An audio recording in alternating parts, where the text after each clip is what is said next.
Hello everyone and welcome to Twitch Tales episode 59. Where did we leave off in episode 58? Well, we left off with a bit of a decision being made by the Council of Fondurg. After the heroic battle against Lucifreak and his army, a few people were left a little dead. And so there was a poll made between the Council of Fondurg on which one, if any, to resurrect with a reincarnate spell. The problem being that Polython, the head of the Druids Guild, had only enough ingredients and components of the spell to cast the reincarnate spell once and once only. And there were more than 9 people left dead. So each person was given their due as an argument for why they should return. And then a poll was had, and Apis voted for Vala to be the one to return. Vala is a human woman. Apis doesn't know them super well, but they are a relatively high-level enchantress. She is a wizard of the Arcanists Entente, an Arcanist guild. She has some levels in Artificer and some levels in Wizard, and she's helped Apis with identifying some items before. It was decided upon at this meeting that Vala would be reincarnated, and everybody who was voting for the other members of the town that had passed away left a little upset, of course. But there was a couple milling about after the meeting, particularly a small gnome called Nira, who was Vala's assistant at the Arcanists Entente.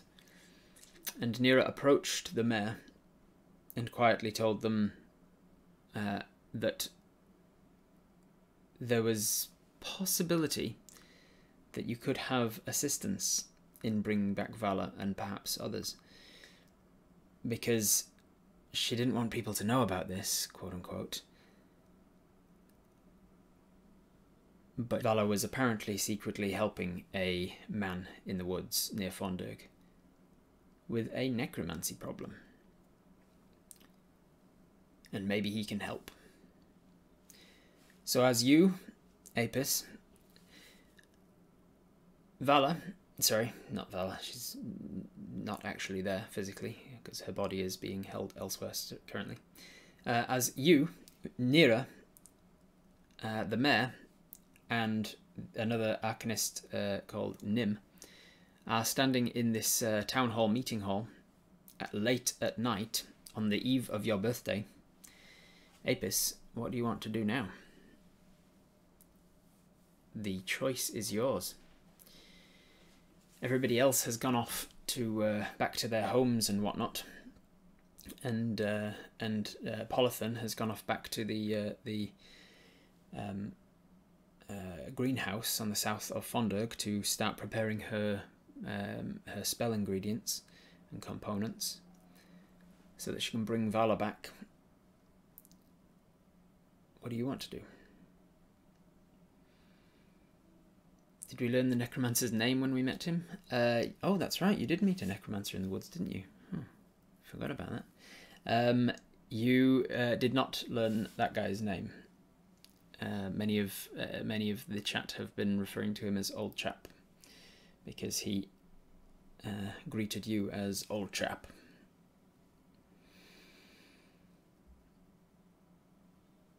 So, Tree of Dave wants to rest, potentially still at Briar's house.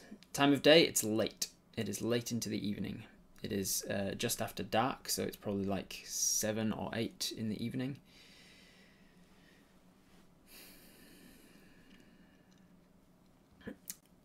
Walk closer and get more infos, like closer to the mayor and Nim, who are having this conversation.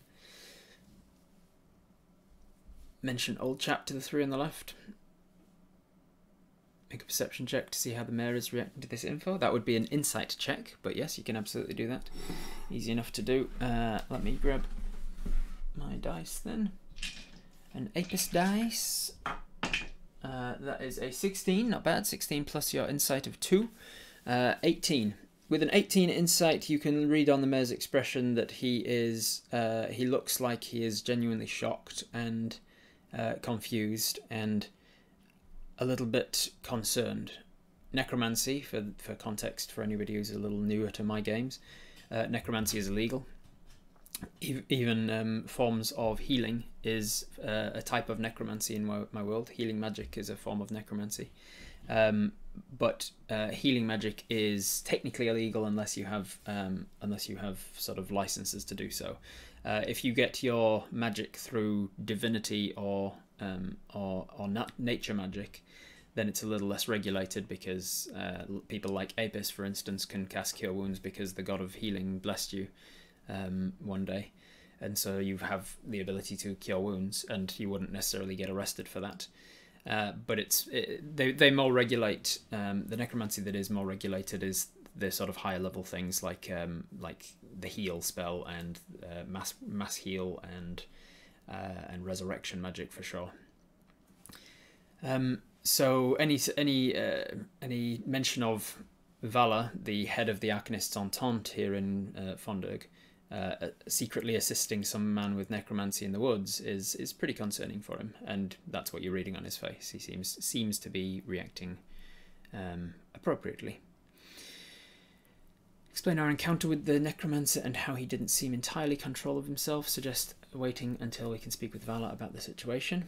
All right, let's put the first poll of today's session then. Let's just put a thumbs up or a thumbs down in the chat. Do you want to tell the mayor and Nim and Nira, the 3 people present left in the meeting hall, do you want to tell them everything about when you met the necromancer in the woods, the older guy with the hood up that seemed to be responsible for all of the undead animals out in the woods? Do you want to tell him everything about that guy and your encounter with him? Thumbs up, thumbs down. Vala may have been trying to help him. It seems you may have been cursed by a necromancer and went to the woods to not be a danger to people you may care about. Cool. Alright, it's looking like a yes. Apis is in the frame of mind of like, these people do need to know. There's a little bit of hesitation from a couple synapses. But on the most part, Apis is in the mindset of tell them everything. So having heard them whisper about necromancy and are you sure, and Nira says, yeah, she didn't want people to know, but I think she was helping a guy. You step forward and say, I'm sorry, I couldn't help overhearing that. I may know a little more. And Nira kind of looks at you like with a bit of shock. I met a guy while I was captive with Luciferic. I was going out foraging. It was part of my job for his collection. We all had jobs, and part of my job was to go out and forage for the ingredients needed for the potions that he was trying to have some of his alchemists make. While I was out hunting, and the mess is no humanoids, no skeletons or zombies or anything. Say no, none of that. Just beasts. I also got the impression that Luciferic was unhappy with them. He was angry whenever they were raised. When I mentioned the existence of these things, Luciferic went mad and went off to find them and kill them and things. And so when I was sort of preparing to fight Luciferic and to sort of take him down, I thought that perhaps sort of the enemy in my enemy sort of thing. I went off to find who was responsible for these creatures. You pause, and the messes. And did you meet him? And you say, I did. Yes, at least I think I did. What do you mean? I met a man with a hood. Couldn't really see his face too well at first. He came upon me, knew I was there, despite me sort of hiding. and he told me to leave. He said that I wasn't safe there and I should get out. He seemed not quite stable. I think he might have had some sort of curse on him. I think he needs help, and that's probably what she was helping him with.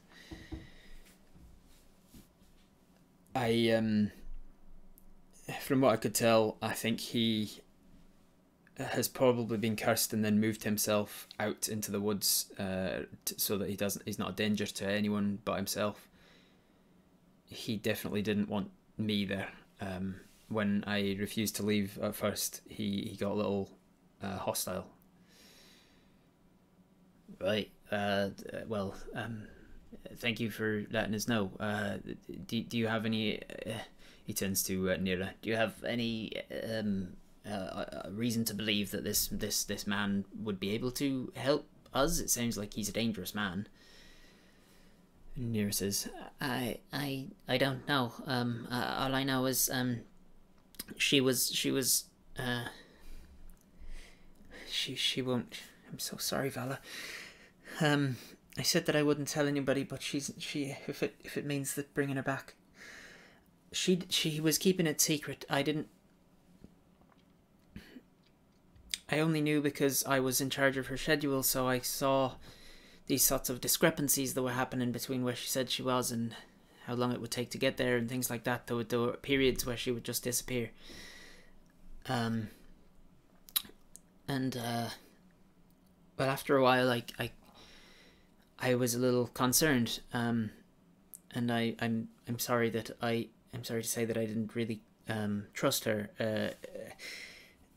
I cast her detect magic when she came back one time, and there were trace elements of necromancy on and around her person. She even had a few items on her that were necromantic in nature, and I didn't say anything at first, but I sort of collected my thoughts and took some time, and then eventually I confronted her about it, and she agreed to sort of tell me a little more of what she was doing. And well, she told me that she was helping a guy with a problem that he was having out in the woods, and it was of the utmost importance that I was secret about it.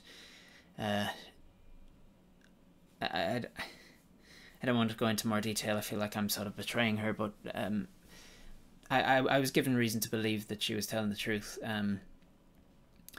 That she was not practicing necromancy herself, but she was studying it and with trying to help him in some way.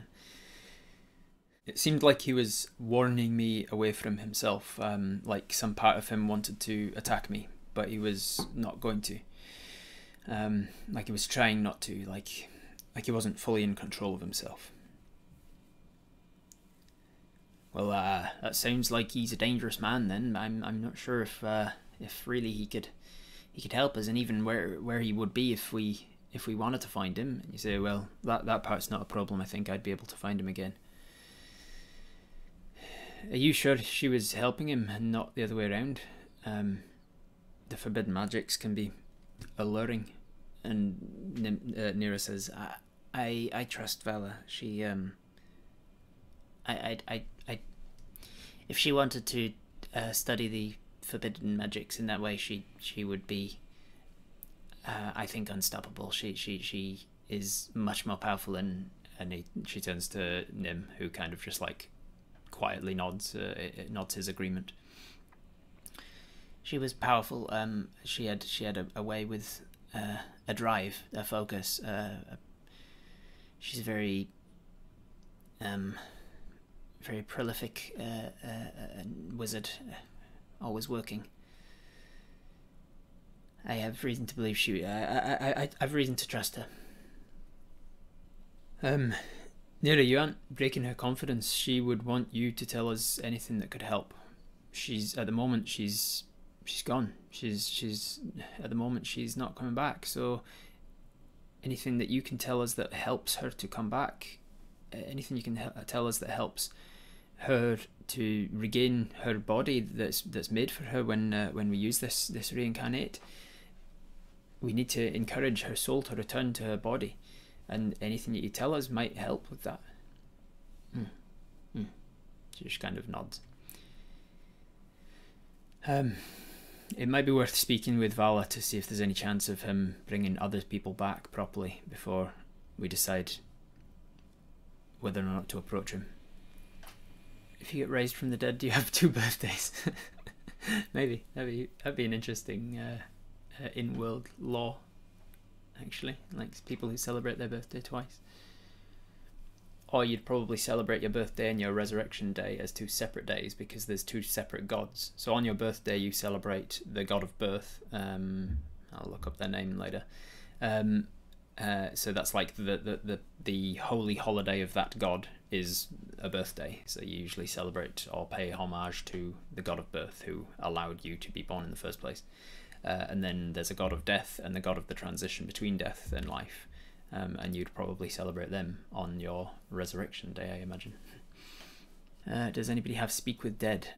You ask. Is there anyone in town that can sort of converse with spirits or talk with people after they're deceased? Or and the mayor says, I don't believe so. No. I know this is a risky idea, so look, why don't we wait until Polithan's cast her magic, made a new body for Vala, and then we can ask Vala what she thinks of it all. She might be able to tell us more about this guy and whether the idea might work or not. Also, Nira, he spoke with quite a distinct accent. Do you know who he is? Nira says, I've never met him. I've never met him, and I don't know the first thing about him. Just that he's a man that lives in the woods. All right, so just give me an idea in the chat of which way you're leaning. Put a thumbs up if you want to, if you're leaning towards go and talk to this necromancer or find out more about him and find out, like, pursue that as a possibility before you raise Vala. Put a thumbs down if you like we should raise Vala before we do anything to do with the necromancer. Just give me an idea of which direction you're leaning. Thumbs up if you feel like going to deal with the necromancer first, in case he has information about that would help bring Vala back or whatever. Thumbs down if you want to be like raise Vala first and then talk to her about the necromancer. This is pretty overwhelming. No, there is a solitary wraith, Synapse in the middle, who wants to go and talk to the the necromancer. Is he another one of your husband's race? Old chap. The rest of Apis, though, very solidly wants to resurrect or reincarnate Vala first. No, not yet. To be honest, I think we can leave Vala and the town to deal with the necromancer if Vala was trying to help him in the first place. Yeah. Just reincarnate Vala, get her to deal with the necromancer, and you can leave town. Just wipe your hands of the whole thing. This is always a possibility, remember, especially if you're new to my games. You might be thinking, well, Rob's put a necromancer here, he therefore wants us to go and deal with it. I flesh out my world with all kinds of different like plot hooks here, there, and everywhere. It's completely up to you whether you investigate them or not. If you don't want to deal with necromancy as like a plot arc, then you can just wipe your hands of it. You can just leave Thunderk and just be like, that's fine. I'm gonna go south. I'm gonna go talk to the dwarves or whatever. Like, you can go back up to Shadridge. The necromancy thing will continue in the background, and as and when you want to get back to it, you might want to get back to it, and by then it's changed. The situation has changed. You come back to Thunderk and it's completely overrun by undead, or nothing has seemingly changed, and you have to work out whether anything happened of it or whatever. It's always a possibility to just wipe your hands of it if you want to. All right. Dragon attacks the city. My work's done here. Yeah, you dealt with the dragon for them. That's sufficient. You can leave if you want. All right. So, it is late evening. They're not going to do the reincarnate today. They're going to do it tomorrow, on your birthday. So you and Vala will share a special day, it seems. So thumbs up, thumbs down. Give me an idea in the chat. Do you still want to go and talk to Briar about staying with her? That was the intention. Earlier in the day, you decided that you would go and try and stay with Briar tonight down in her home. Briar, for those who don't know, is a friend of ours who is a druid. She's a tiny little halfling lady, very good with animals and things, and she lives just south of Fondurg. We wanted to go and stay with her earlier, but then the meeting happened, and Briar was voting heavily for her friend Mark, who died as well in the fight. And Mark came down to sort of second place in the vote, but it was voted that Vala should return instead. And so Briar is now coming to terms with the fact that Mark is quite possibly gone forever.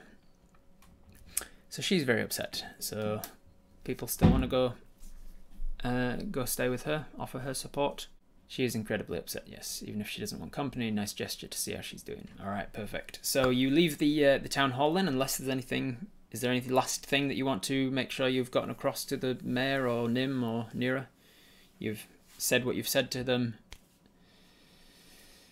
You've told them about the necromancer and old man, and you've said, like, I think it's worth us talking to Vala about this before we do anything. Ask Nira. Was Vala keeping any notes about how she was helping? And Nira says, if she was, I don't know where they would be. She was very secretive about the whole thing.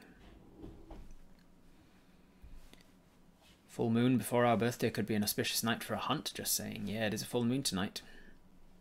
When are they doing the resurrection? You say, as on your way out the door, you turn and say, when will they be doing the ritual? And the mess says it won't be tonight. It'll be tomorrow, I imagine. The druids, actually, it's full moon tonight, isn't it? Yeah, it's the 16th. They'll probably be doing it. Maybe they will be doing it tonight. Oh, full moon does help with a lot of. Oh wow, maybe I should probably ask Polython. She might want to do it tonight, during the night.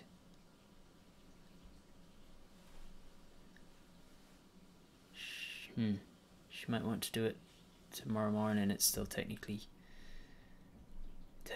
full moon tomorrow as well. So you might be best asking her actually. You heading south? You say I am. Yeah, I'm gonna head south to stay just on the south of town. You're not leaving though, right? No, I'll be sticking around for another day or so, I imagine. Right. Well, if you head past the greenhouse, pop into Polython, make sure you check with her whether or not she's when she might be doing the ritual. They are holding Vala's body already, so they I suppose can do it whenever she's ready. That's it. 20 to pray to Ultimas, Flunentrail, even the sneaky guy that gave us Pass Without a Trace, Gamison. Gamison's his name. You can do so, but are you doing so like before going to bed, essentially? So are you're heading south? Anything else to do? Say, ask in town in Fondurg before you head south towards the greenhouse and Briar.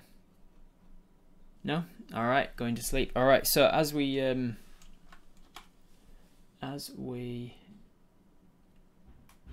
Ferundri, that's it.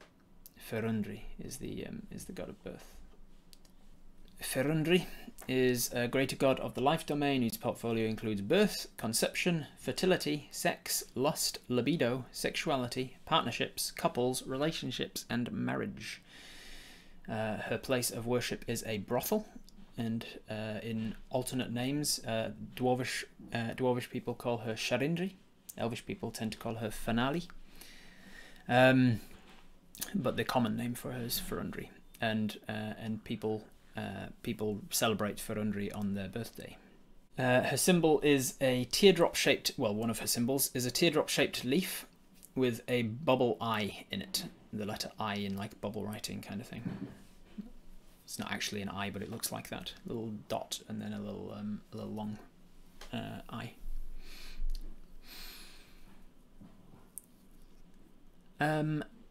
So for Ferundri, It's basically her holy day tomorrow, for you anyway, because it's your birthday, and that's usually when people celebrate Furundri. It's entirely up to you whether or not you would celebrate Furundri, or because you're a dwarf, maybe you call her Sharindri. It's up to you or not whether you want to honour her, but just keeping in mind, I know you guys are interested in the gods of this world, and especially because the gods seem to be interested in you. I thought I'd let you know of what Apis would be aware of. So, you head off south, out of town. You make your way down towards the greenhouse. You pop into the greenhouse on your way past, because you need to go a little past the greenhouse to get to where Briar is. And it's a good thing you do, because Briar's in there. The greenhouse is still in a major state of disrepair, seen as the dragon broke his way in through the glass ceiling of it. Smashed in through the ceiling, and that's where he kidnapped Charlie from, and turned Ruin to his work, made Ruin do his bidding, as it were, and lead to other people being captured. Ruin is still paying the price for that. You don't see her anywhere, but you do see Polython, you do see Briar, you do see Charlie, and you do see a few body bags, essentially, bodies under covers, under sheets. What do you say? Who are you talking to? What do you do here? You can see them. They're just kind of like quietly talking, and in sort of the back corner of this this greenhouse. You can just sense like this heavy sense of atmosphere in the room. What's your intention? You're just going to go straight over to Briar and be like, hey, how are you doing? Do you want company tonight? Or are you going to talk to Polython about like when the resurrection's happening? Or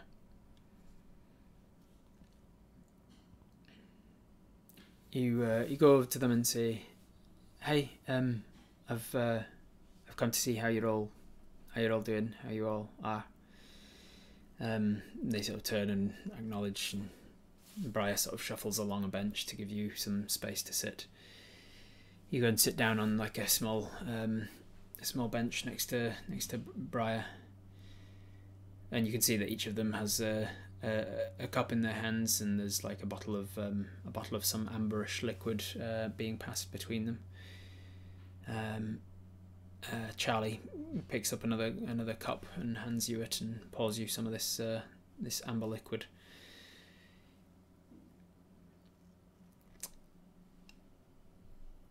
I've seen better days, Charlie says. To be honest, it's obviously we're having to come to terms with some things here, but that's life. He hands you the cup. You acknowledge Briar, and she's not crying right now, but she's definitely been crying a lot. Her face is puffy, her eyes are red. She's just kind of slumped in body language. She's just looking at the cup between her hands. Is there anything we can donate to help with the repairs? You absolutely could, yes. So the greenhouse is another place of worship. This is it's a place of business, but also a place of worship. It's a place of worship to the nature gods. Play the panpipes majestically to lighten the somber spirits. We could certainly try. We might get a good roll eventually. Wrap an arm around her shoulder, give her a hug. Yeah, you put your arm around her and sort of like give her a squeeze, and she just like leans her head into you. Thanks, Charlie. I'm so glad that you made it out okay. It's a shame that not everyone was so lucky. He says, yes, certainly is. Does the liquid taste like the liquid Merry Gentleman gave us when we saw him the first time? You take a sip of it, and no, it does not. This tastes very strongly like alcohol. This is some kind of a distilled alcohol. Probably not too dissimilar to whiskey. You sip in silence for a few moments with them.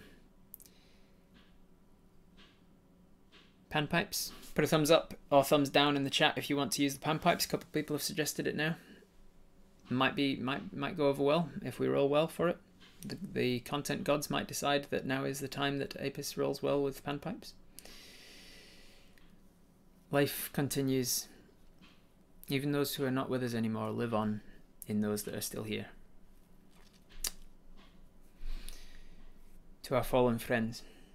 And everybody raises their glass and Charlie repeats the toast. To our fallen friends and takes a sip.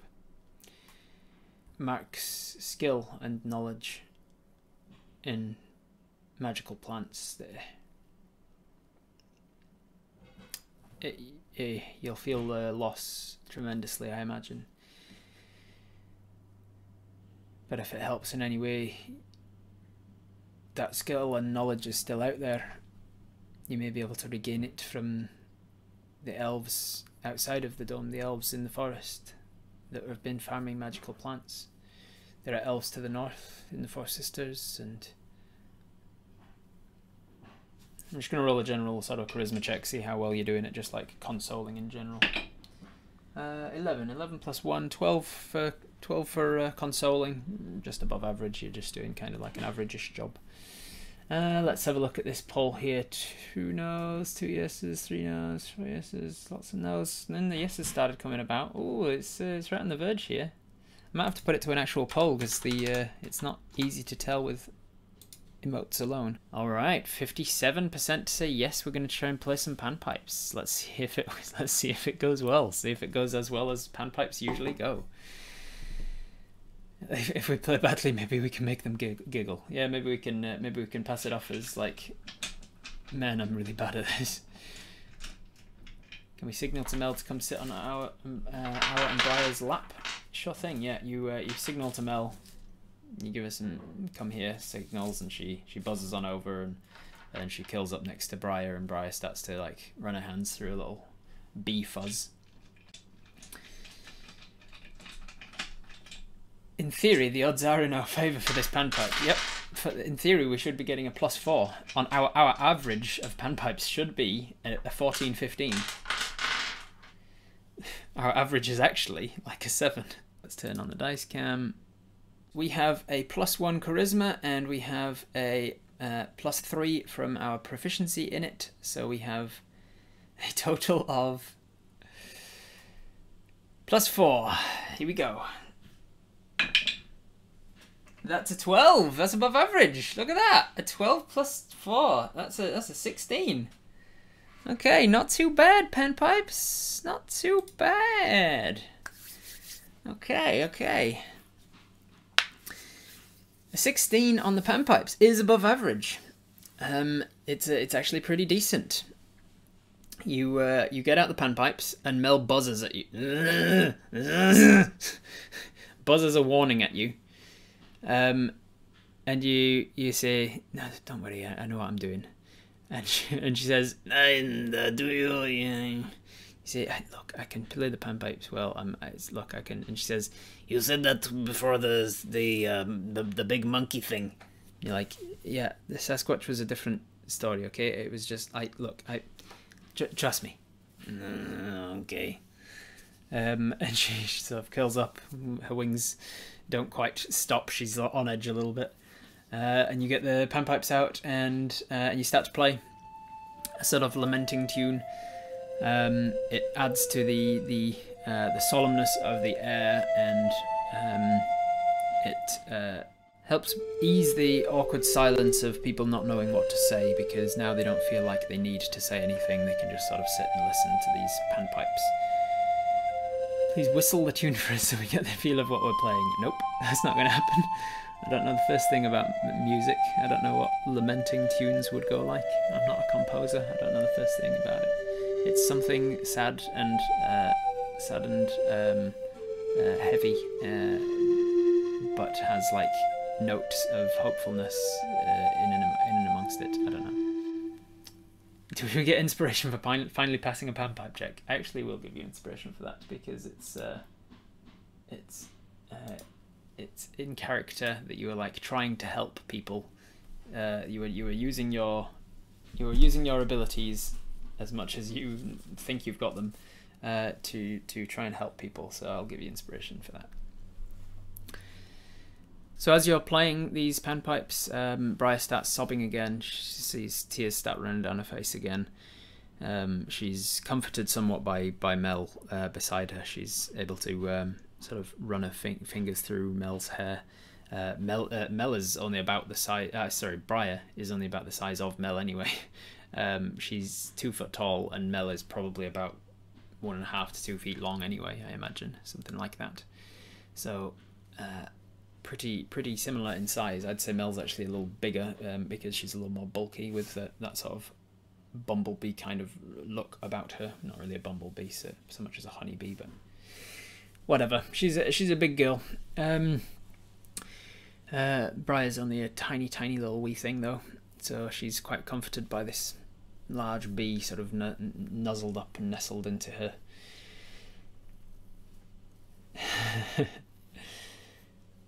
What do you want to do after the pipes? At one point, as you're playing, Polythene gets up and kind of walks over and starts to speak to herself in Elvish at the bodies of the people under the sheets. She kind of like walks over to the table that has these bodies on them, and she just kind of like puts her hand on the sheet and starts to sort of speak to herself. So you finish your panpipes tune. And you ask, Polythene, and she looks over. You say, "Can I ask what the intent is? What's happening and when?" And it's a nice night out. It's pretty chilly because the clouds are all back somewhat, and the full moon is very bright and quite high in the sky now because it's getting late into the evening. It's probably like 9 p.m. or something. And she says, the intention is to do the spell at first light. Dawn has particular significance to the god of rebirth, the god of birth, the god of transitioning between life and death. His magic seems to be stronger in the dawn and dusk, the crepuscular times when there is a transition between the light and dark. It seems fitting. And with it being a full moon, I think we are in luck. I'd like to be there if I can. And she says, yes, of course. We will be conducting the ceremony here. I have to prepare some things. And she walks off into her sort of back room, her back office area that was very much intact still. Leaving you with Charlie and Briar and Mel. If we want to be there in a long rest today, you can still get a long rest between now and dawn. It's about 9 p.m. ish. If you went to sleep soon, you'd be able to get an 8 hours in easy enough. Ask if we can donate some coins to start a sort of memorial fund in Mark's honour. We could maybe go out and forage some particular rare, beautiful flowers to offer. That's a very good idea, Two Bread Tom. If you didn't have inspiration, I'd think about giving you that for that as well. Very beautiful suggestion. Are people on board with that idea to ask if you can donate coins and maybe some rare, beautiful flowers in his honour, being that he was a devout botanist? I think rather than asking Briar directly for a place to stay, we just ask the group if someone can house us for the night. You say to the sort of room, do you think it's okay if anybody, if I stay here or around here? And Briar kind of turns to you immediately and says, you can stay with me if you want. You say, is that, I don't want to impose you. She said, no, I could do with the company. You say, right, thank you. And you sort of like rub her back again, like, thank you very much. Did Mark have a favourite flower or plant? Maybe we can find one in a forage to inter with him. Let me see. I don't know much about botany and flowers and stuff IRL, so I'd probably just be coming up with one. One of you guys decide on like a nice rarish kind of flower. You guys are set in geographic equivalent of Fantasy Britain. So like a nice flower that's native to Britain. Give me one of those. Everybody's like, yes, yes, yes. So you give that suggestion to them. You say, would it be okay if I donate some money to sort of the rebuilding of the greenhouse in Mark's name? I'm also pretty good at foraging. I could find some flowers for him. And Briar kind of,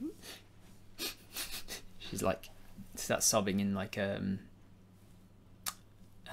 appreciative manner. She's kind of overwhelmed with your offer of generosity there. And Charlie says, I think that's a very nice idea. Yes, anything that you can spare would be appreciated, but don't destitute yourself, of course. So you have a significant sum of money. You can see on the character sheet down there in the bottom that you have a decent bit of money in your pocket, but you also have, not shown on screen, a huge sum of money, about 1,800 gold, from the dragon's lair that is currently hidden in your quiver of Elona, a quiver of holding essentially. So you can give them as much of that or as little of that as you like. It's up to you guys to decide. How much money do you want to donate to the Pencampur and Emgleshid so that they can rebuild their greenhouse and make a little shrine for the fallen? You know that werewolves are a thing. Wandering the forest looking for flowers in the dark during full moon doesn't seem smart. I'm glad that somebody thought of it, Sparrow. Because I have mentioned a couple of times that it is full moon tonight. If you want to go out into the forest tonight, there is a danger there. Orchids, foxgloves, crocuses, forget-me-nots, silver honeysuckles, bellflowers, lady slippers, dahlia flowers, spreading bellflowers. Sounds like you could just be making these things up. How much would a new... So to give you a rough ballpark, I tend to try and keep my economy in somewhat sense, some kind of consistency to it. I tend to use 1 gold piece is about 200 USD. That's my sort of conversion rate to try and think about how much things would cost. So a gold piece is a decent chunk of money. So 100 gold piece is a huge amount of money. It's $20,000 US. The PEA relies purely on donations, yes. 20 gold, 100 gold, 300 gold, 150. Could do the wisdom of the crowd thing and add them all up and divide by the options here. So we've had a few different people saying 100 gold. Tell you what, let's put a poll to it, eh? 50 GP, 100 GP, 150 GP, or more than 150 GP. How much are you expecting that it'll cost for repairs? And Charlie says,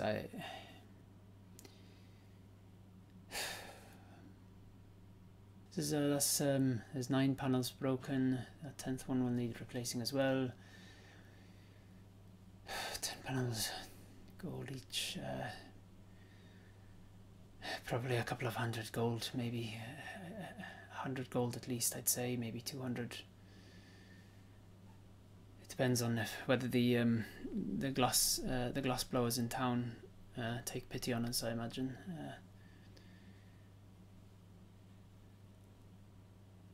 It's hard to say. I'm not a glass blower. I'll have to just ask them what they think. What they think it'll do. Maybe 100 gold. Let's say I'm just going to look through these flowers now. Ghost orchids look cool. Relatively rare. You say, did Mark have any favourite flowers? And Briar says, yes, all of them. None of them stood out from her, and she says, yes, all of them. He told me multiple times that whatever flower he was working on, he would say, you know, Briar, I think this is my favourite one.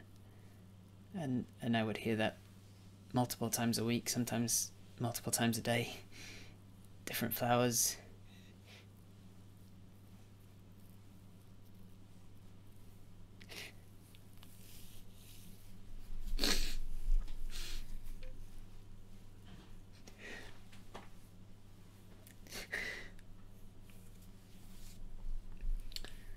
Ooh, not a lot of consensus here. A lot of people saying, okay, let's see. So only 10% of you voted for more than 150 gold. So we'll go with, we'll drop that one off. We'll have to drop these two lower ones. So the two remaining options are going to be 50, 150.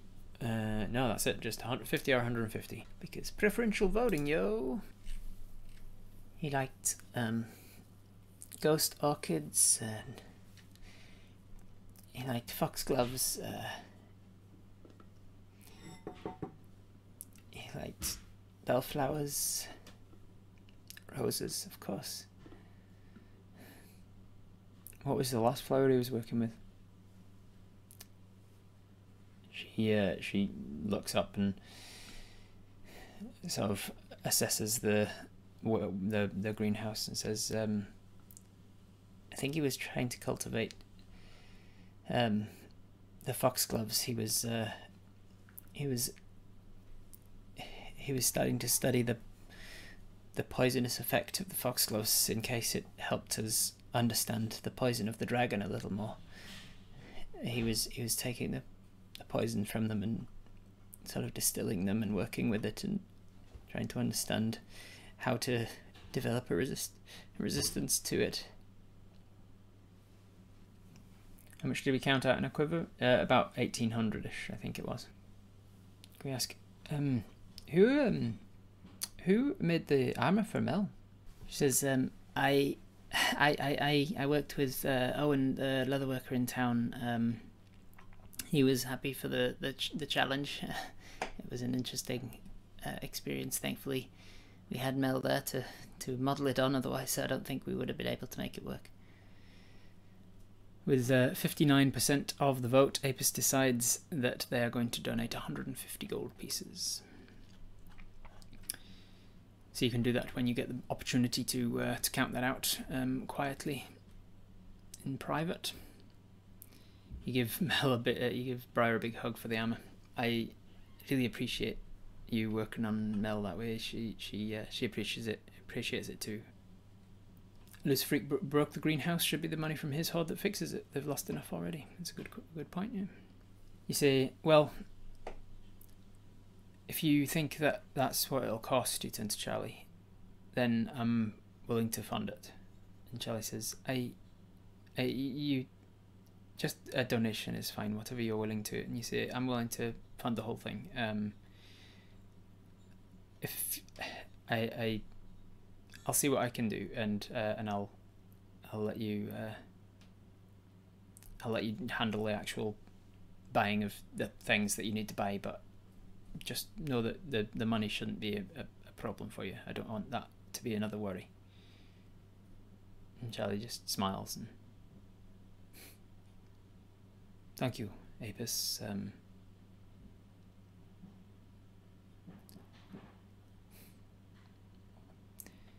Maybe it's not all true what they say about dwarves.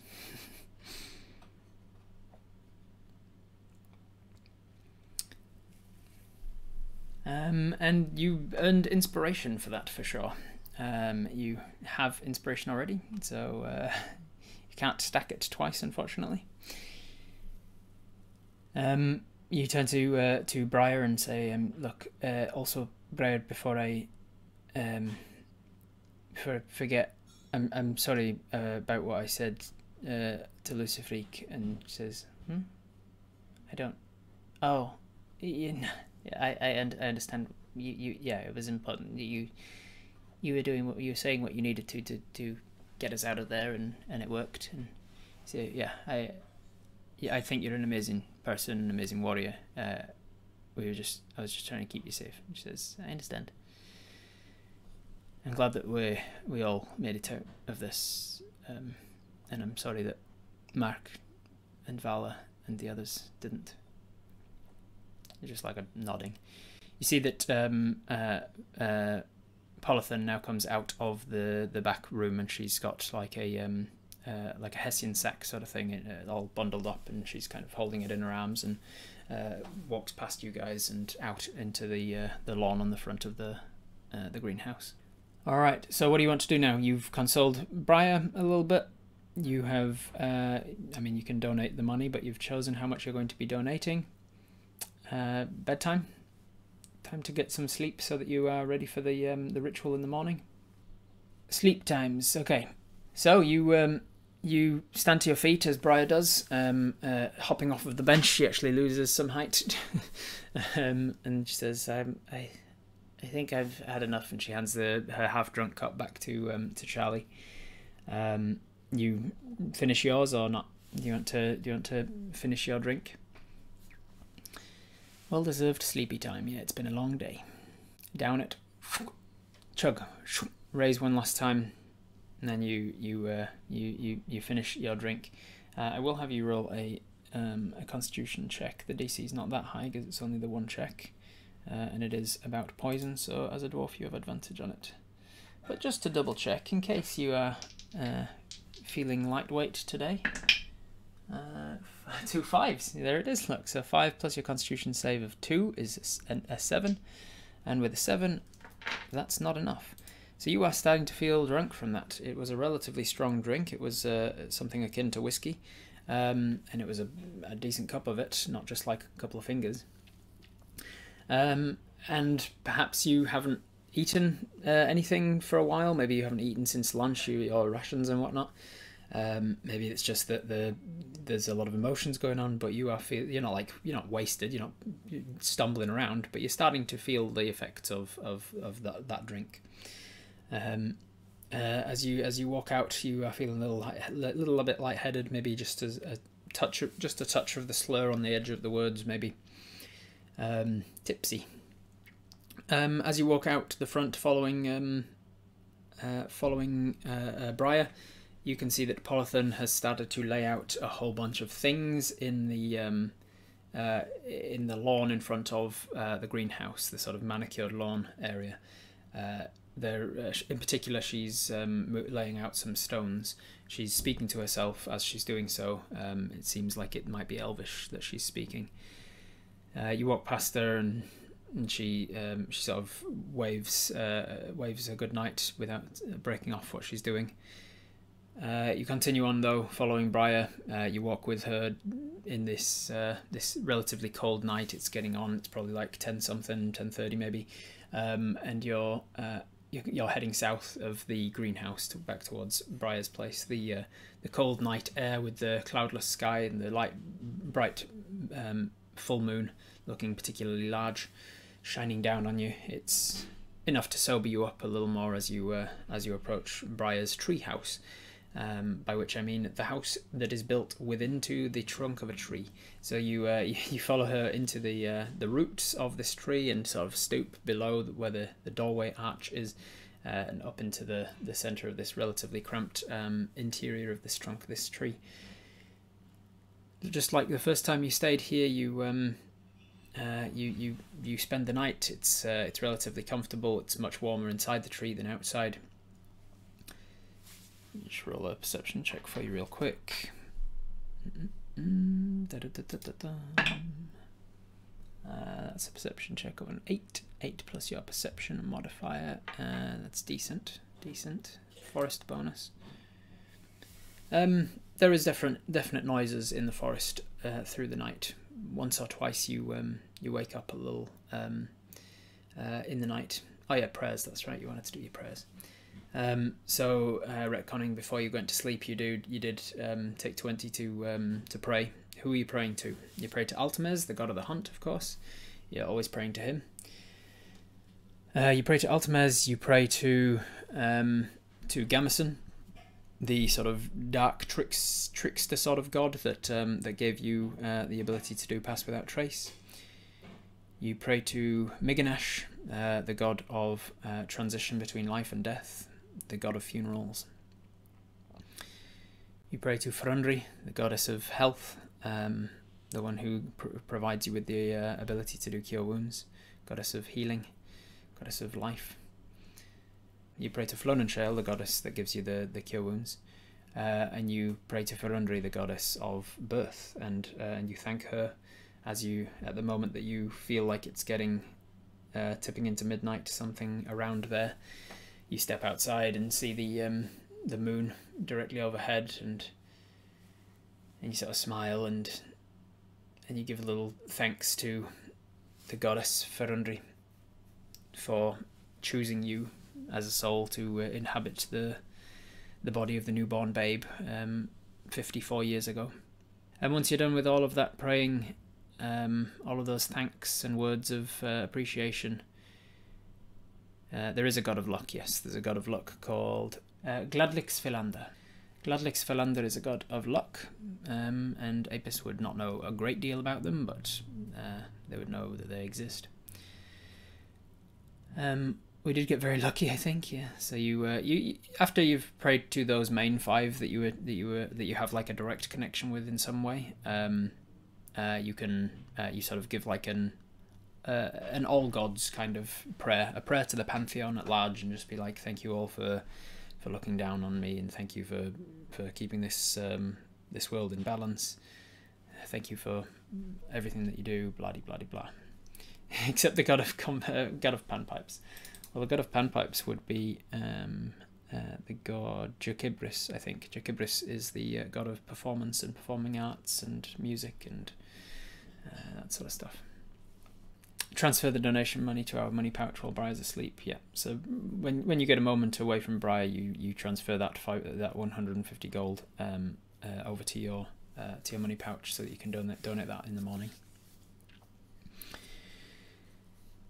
Or a prayer of thank the gods that I'm alive, yeah.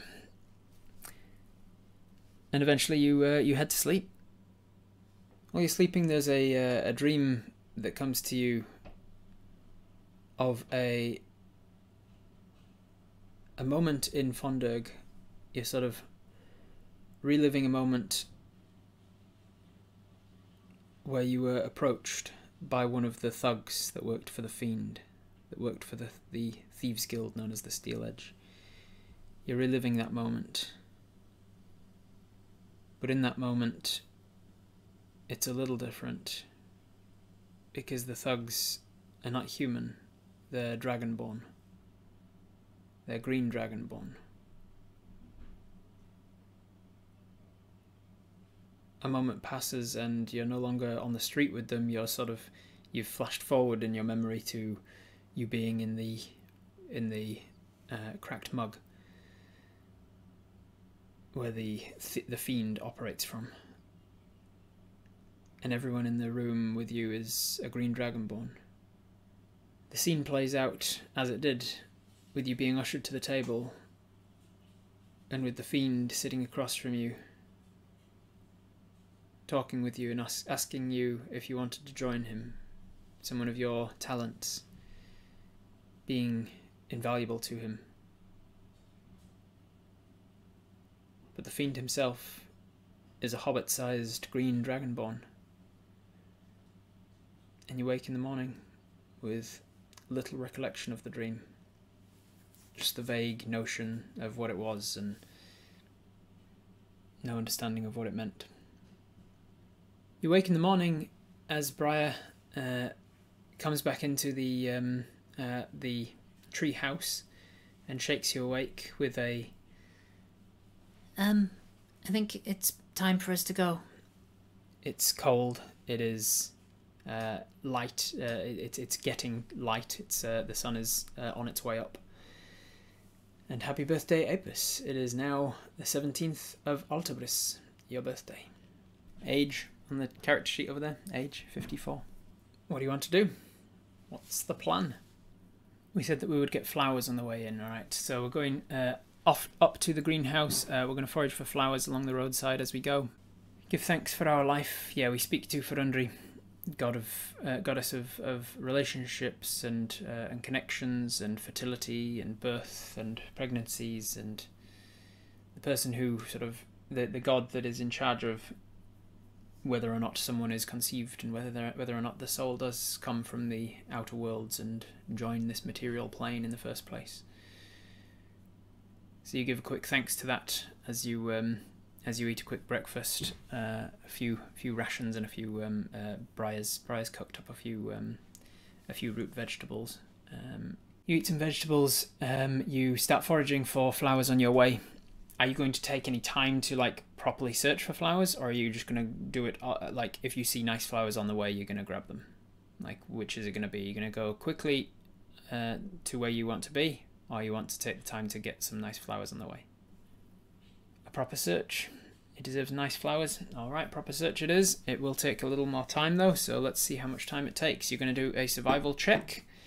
You do get forest bonus on this wraith, so that is going to be a +8 to this, I think. Wait, no, +3 from proficiency in survival, 3 because it's forest bonus, +2 from wisdom, yeah, +8. Oh, and because it's a new day, your lucky horseshoe has recharged.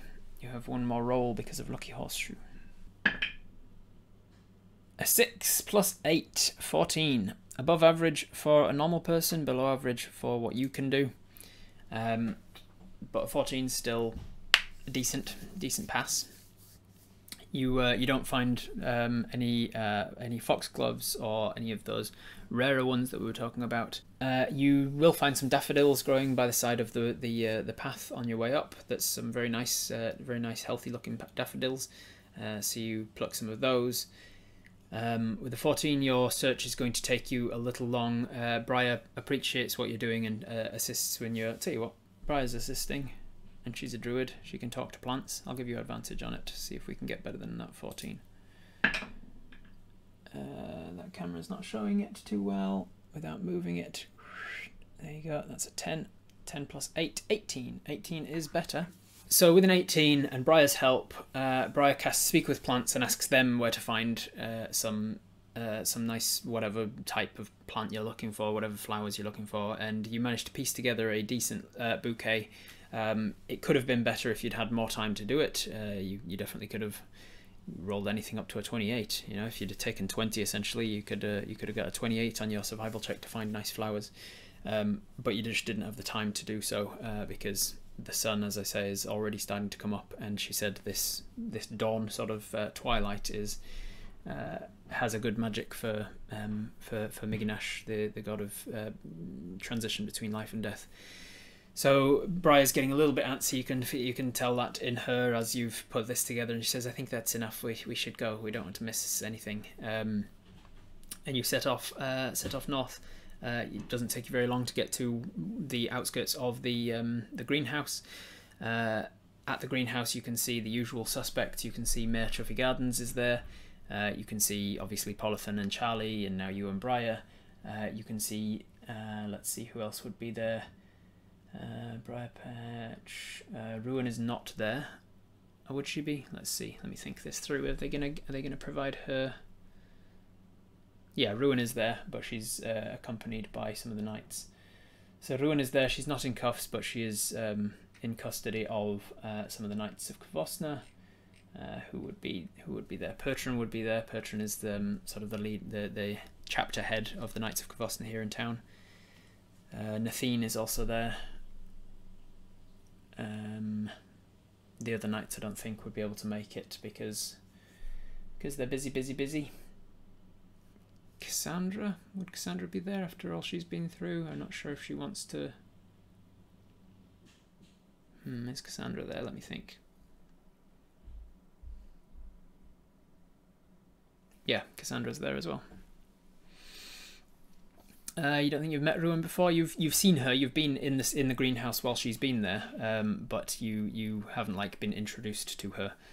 So let me explain who she is and what she looks like, I suppose. Ruin. Hedin Ruin Leotaseven is a female wood elf. She's full blood wood elf, so she is everything that entails. About 5 foot tall. Quite a dark sort of a coppery skin, tinged with flecks of like green, like kind of like a mossy wood sort of a skin.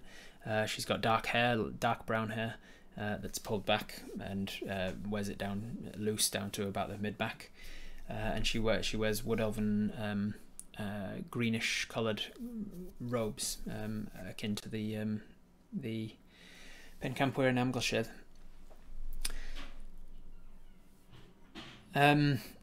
So you see all of these people around what is the stone circle that was laid out on the lawn from Polython the night before. In the centre of this stone circle is Polython, kneeling beside a white sheet on which is placed Vala's body. So she's wrapped tastefully. She's naked, but wrapped tastefully in this white robe. She's kneeling beside the body. As you approach, she nods her acknowledgement of your approach and notices the flowers in your hands. You take your spot around the sides of the circle, and she says, "I think we are all present. It's time to begin." She sort of gestures to the sky as she sort of acknowledges the sky as she says this, seeing that the light is starting to really get on a bit. She takes down from her side where there's this sort of open pouch, this large sort of heavy sack of something, and she starts to bring out incense. She starts to bring out herbs and salves and whatnot. She walks around each of the stones of the circle and starts to spread this salve over each of the stones with like a smear of the hand. She's not like coating every stone entirely, but she's like saying a couple of words as she sort of dips her fingers into this salve and then spreads it over each of the stones. The words she's speaking, let's see if you recognize anything. I'll do an Arcana check for you. Dice cam. Arcana is a 13. You're not proficient in it, so you don't get a proficiency bonus. But a 13 is above average. With that check, you recognise that it is not Elvish, or at least it's not all Elvish. It seems like there are words of Elvish mixed in with something that's a little more plosive than Elvish. In fact, certain elements seem almost Draconic. You definitely, being that you speak Draconic, you definitely don't recognise them as any particular words, but they have that kind of back of the throat kind of texture to them. She eventually finishes this doing her rounds there, and she goes back to this bag and she brings out, you can hear some clattering of vials, various glass jars and things. She brings out another one. She wipes her fingers wipes her hands and her fingers pretty well on this cloth that's kind of hanging by her waist. And then she opens this other jar and she takes out some more of this different salve and sort of spreads it in various portions of Vala's face. She starts making her way down the body, moving the sheet as she goes and spreads it across like the collarbones, and you can see like a large section that she spreads down the center of the sternum. She starts to go around the body, down sort of the sides of the ribs and the where kind of the vital organs would be. And then like a thin smear down each arm to the back of the hand. When it gets to the back of the hand, there's quite this intricate kind of symbol that she sort of draws on the back of the hand in this salve. Eventually she sort of covers, after she's finished with the salves, she sort of tastefully covers her back up with this sheet to protect her dignity, I suppose, and then starts to bring out other spices and stuff from the bag. You can see at this point that there's this hazy kind of mist almost that has started to rise from within the circle, and at first you think it's kind of like dawn mist, but once you notice, it's like it comes on so gradually that it's there before you kind of realised it was there. You kind of glance around and realise that outside of the circle behind you there's nothing, and inside there's this sort of almost like a heat wavy kind of haze that's contained within this circle. It's getting it's still barely noticeable, but after a good sort of 10 minutes it's starting to get to the point where it's obscuring the other side of the circle from where you are. You can kind of still see the body and Polython relatively easily, but on the other side of the circle it's starting to get like this looking through a frosted glass almost effect. She lights some incense sticks and starts to place them around the body as well, and then takes out a handful of what seems to be like dried and crushed herbs, and she starts to sprinkle just around the body, and they start to as if caught in a draft. These herbs seem to sort of like swirl around, up and about, around the body and around the interior of the circle, with no like particular jetty or anything. It's not like it's going clockwise. They're just all chaotically moving. It takes all in all, it takes about 15 minutes or so to finish what she's doing, with everything that's in this in this bag beside her. The bag's getting slowly smaller and smaller. The various jars and vials and bottles and salves and things that she's been using throughout are getting diminished and emptied, and she's leaving the empty bottles beside her. She at one point takes out a small, a really small kind of vial-sized jar that only really has one dip worth of salvinage, but she takes it out and smears it across her own face in a manner that's almost similar to the one that she's done on Vala. The final thing she does is reach down into the bag and bring out a small strip of black silk and 2 copper pieces.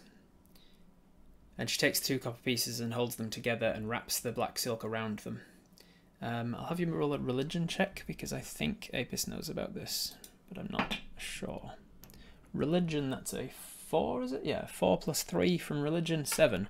So if you do know about this, it's not really coming to mind. You're pretty sure it's to do with one of the gods, but you can't exactly remember which or what. She takes these copper pieces and she places them sort of right in this valley of the throat here, right above the collarbones. And then she takes a step back and she steps out of the circle.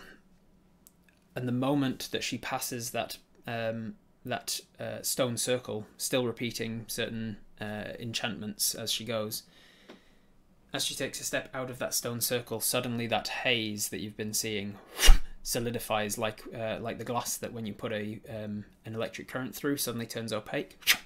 It turns opaque. You can hear from within inside this swirling of wind starting to pick up. And then the haze starts to slowly turn back to translucent, and you can still see the body lying there in the sheet, which is now starting to blow open. All of the herbs that she'd kind of sprinkled around is now starting to get a little bit more ordered, as if there's like a bit more of a whirlwind to it. And although you can hear this forceful wind from just like a foot in front of you, outside of the circle, there's no change to the temperature or the direction of the wind. It all seems very normal and natural. The sun is just about starting to crest now, although it's from where you are in the valley of the west side of the mountain range. The sun is going to take a while before it actually crests over the top of that mountain, but you can tell that it is now officially dawn. The herbs start to swirl more and more closer and closer to the body, and you swear that the violent nature of the sheet that was surrounding her, you swear that it's getting to the point where it's actually rocking the body, and before you know it, the body is actually lifted off the ground, buffeted by this wind, and the body is kind of just slowly rotating clockwise, anti-clockwise, sorry, with the direction of the wind as well. It's not keeping up with this tornado as if it's actually a part of it, but it's just kind of slowly moving like a stick in some water.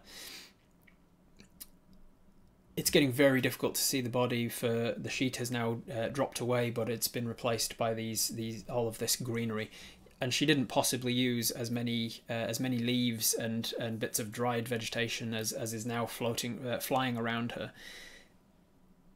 It seems like it's an actual tornado, but every one of the specks of dried herb that dried and crushed herb has seemingly grown back into its original form, the leaves and the stalks of the plant that it came from, and is now being buffeted around this body as they start to close in closer and closer and closer. Only within the space of a minute or so, the body is now encompassed, cocooned inside of this green vegetation, and as the body sort of stops, it's completed one full revolution, And as it completes that revolution, it stops where it is. The wind drops around it, and the body's just left suspended in space. The haze has completely disappeared. And now it's time for me to roll on the table to see what body she gets. So, this is a D1000, and because I don't get to use it that often, I'm going to actually use my D1000. Alright, so I have a D1000 here, a D100 here, and a D10 here. And when you roll them all together, you get a number anywhere from 000 to 999. I will give you the dice chem, and I will roll to see what comes out. 228. So,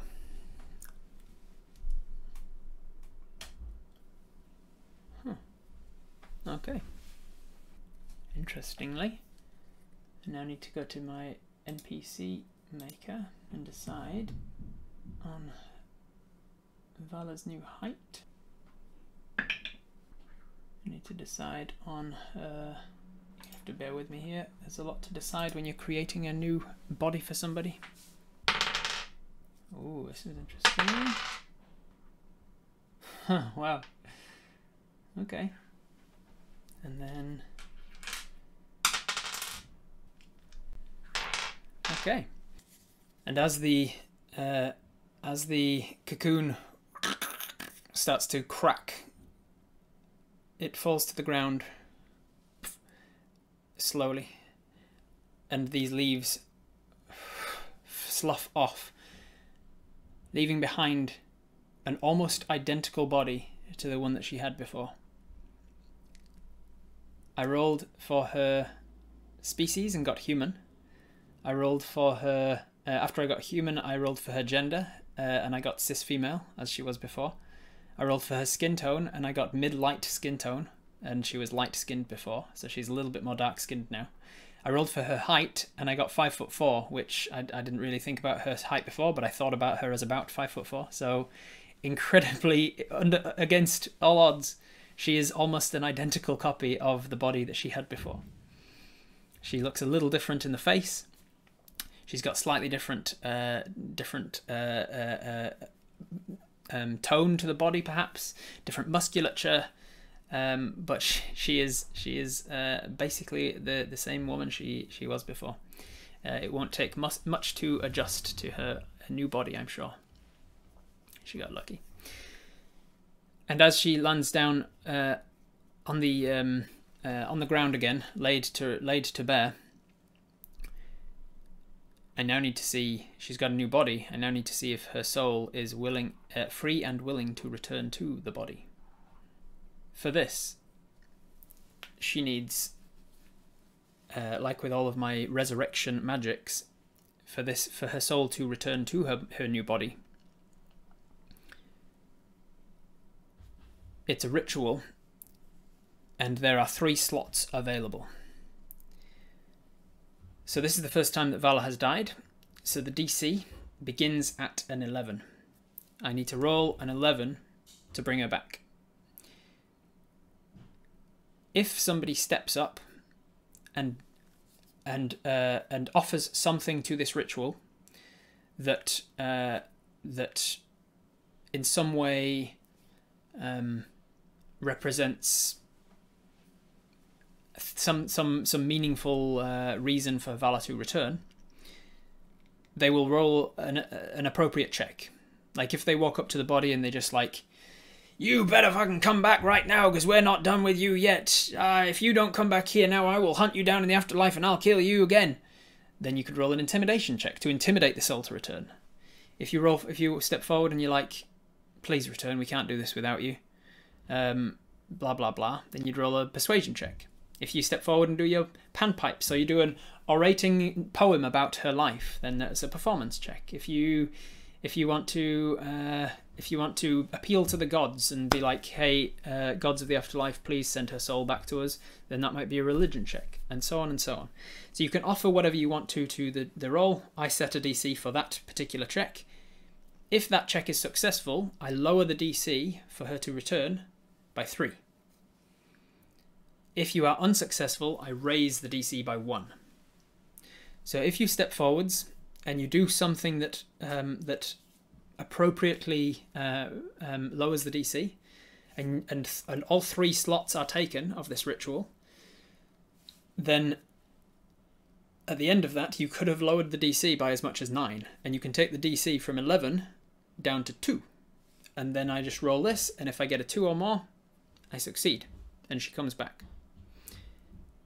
If, however, you step forward and you all fail, all 3 slots fail to persuade her to return, then the DC goes up from an 11 to a 12, 13, 14, and I need to roll a 14 or more for her body to return. So I think you understand the rules now, the rules of how I do resurrection, how to get the soul back or not. And I said that because it was her first time dying, the DC started at 11. If she'd already died and gone through a resurrection already, the DC starts higher than 11. It starts at 12 or 13, I can't remember. So, the time is now for you to step forward and offer something to this ritual to bring Vala back. Is there something you can offer? Is there something you can do? Is there... you can, not all 3 slots have to be taken of the ritual. If somebody feels like there's nothing I can offer, and if I offer anything there's a chance that I'll fail and make it worse, then people can just leave the ritual as is and she can just roll for an 11. You can plead with her. You can offer her the dragon blood, gold, love. Vial of dragon blood is something that she would want. She was a... So people are right in saying that the dragon blood is something she would want. Not only was she a devout studier of magic, and dragon blood has magic in it, she was also a specialist of fire magic and blood magic. So the dragon blood is probably a success if you want to offer that. You have 3 vials of the dragon blood, as you can see in the inventory below me here. Thumbs up or thumbs down in the chat if you want to offer up as sacrifice to this ritual 1 vial of dragon blood. All right. Yes, it is then. Yes, it is. So you feel this part of the ritual come to an end. Her body is her new body is created for her. And then who would step forward first? Nim. I don't think I mentioned that Nim and Nero were there, but I think it goes without saying the other members of the Arcanists Entente are there. Nim steps forward, and what is he going to do? He's going to make an Arcana check. And he does an Arcana check by pleading to her sense of Arcana, her sense of academic curiosity, let's say. He talks for a moment, just a minute or so, about all the work that she was working on that won't get finished without her, and how the studies, the world will be left without the extra knowledge that she was providing to it. She was working on so many things, some in secret, he kind of says, as like a nod to what he's recently learnt. You're working on so many things, so many projects that I didn't even know about all of them, and no one in all of Fondurg and possibly beyond would have any idea where to begin with your studies. Your understanding of the arcane was rivaled by no one for miles around, and he appeals to her arcane and uses a lot of arcane knowledge and lots of jargon. So he's going to roll an Arcana check. All right, then who's going to step forward next? Polython's doing the ritual, so I think she's contributing already. Who else would be? Who do you reckon would be? Nero would be a good option as well.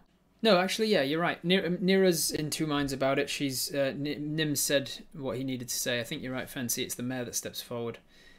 The mayor steps forward, and it makes more sense for him to do the persuasion check because he's persuading her of her usefulness to the town and how he needs her here, and he can't run this town as efficiently without her, and all that she does with the Arcanist Entente and the school that she runs for teaching children about magic. She was essentially the headmistress of the local Arcanist school, so he steps forward. He talks about this for a minute or two, pleads with her that she need to come back. He can't do this. He can't do this sort of thing without her. His persuasion, he's a decently charismatic guy. You don't get to be the mayor without being, so... Okay. And the DC... Okay. And then he steps back, and it occurs to you what's happening. I think this is possibly the first time that Apis has ever seen a resurrection, ever been witness to it. And you realise what it is that people are doing. As he steps back, you hear Polython say that if there's anyone who can offer anything further, there is enough room in this ritual for one more. And you think about it and realize and remember that she did have a study of blood, and she was fascinated with the dragon when you went to talk to her about the dragon. She was fascinated with the magical qualities of objects, not creatures so much, being that she was a bit of an artificer as well. She helped you identify your dice. You're pretty sure that she will find a vial of dragon blood fascinating enough to return. And you step forward and you take out the dragon vial blood, and you're not sure really what to do with it, but you say, if you want, I think you'd find this interesting. And you kind of just place it down on the sternum of this otherwise lifeless woman's body, and then you take a step back. I'm going to set the DC of that. It's not any particular skill that you're offering, but you are offering an item, so I'll adjust the DC appropriately. So from this, we're not adding anything to it. I've just adjusted the DC appropriately to it. That is a 5 on the dice. 5 on the dice.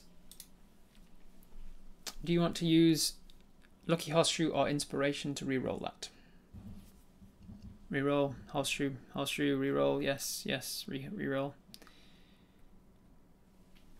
Do we want to use the Inspiration or the Horseshoe? The Horseshoe you get once per day and can be used on to force a reroll against you. Inspiration you get whenever you do something particularly in character, like giving away your money. Inspiration. Alright, we are definitively going to use our Inspiration to reroll that.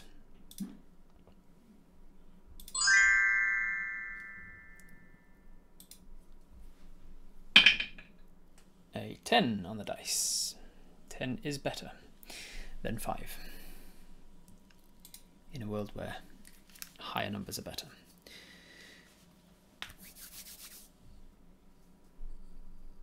So you step away from the body, and as you leave the stone circle, this golden light seems to surround the vial, almost coming from within it. It gets too bright to look at for a second, and then a moment later it's gone. So as you step out of the circle, the ritual comes to a close as 3 people have offered and 3 checks have been made, and all 3 succeeded. So the DC was lowered from 11 to 8, and then again to 5, and then down to 2. So the DC on Vala Vala's soul being free to return is a 2 on the dice. However, because it is a ritual that is being done at a particular time of day, at a particular time of the month, when the moon is full and the dawn is when Miganash is most amenable, the benefit from that becomes a -1. So the DC goes down to a 1. So I need to roll a 1 on the D20, a 1 or more, for Vala to be open to returning. So given that you cannot roll less than a 1 on the dice, she's guaranteed to return. For the fun of it, let's roll anyway. 3.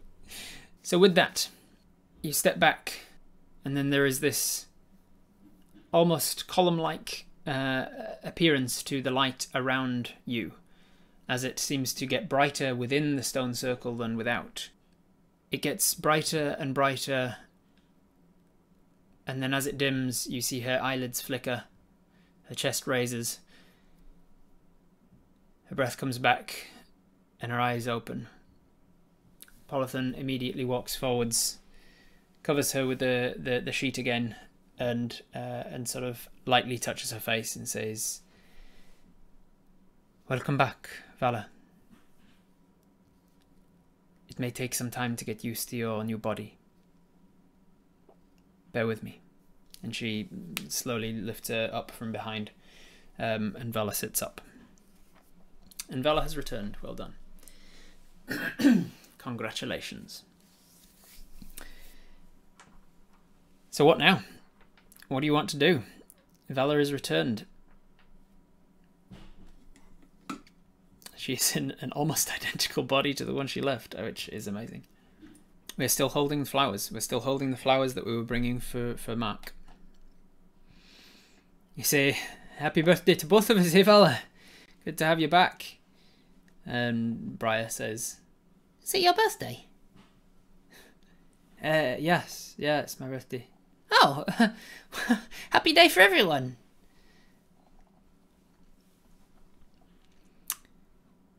Is the vial we offered not accessible to her? If so, give her one so she can actually use it. Yes, -1 to the vial of blood. Thank you for the reminder. No, the vial of blood was sacrificed as part of the ritual. It was not actually something that she can use. Tell her, no swimming for at least half an hour. Miracles need time to set. Let her rest for now, I think. We should go donate the money and offer the flowers. Give her a second vial as a rebirthday present. Thumbs up, thumbs down in the chat. Do you want to give her, as a rebirthday present, do you want to give her one of the 2 remaining vials of dragon blood that we have, so that she can actually use it and study it at her leisure?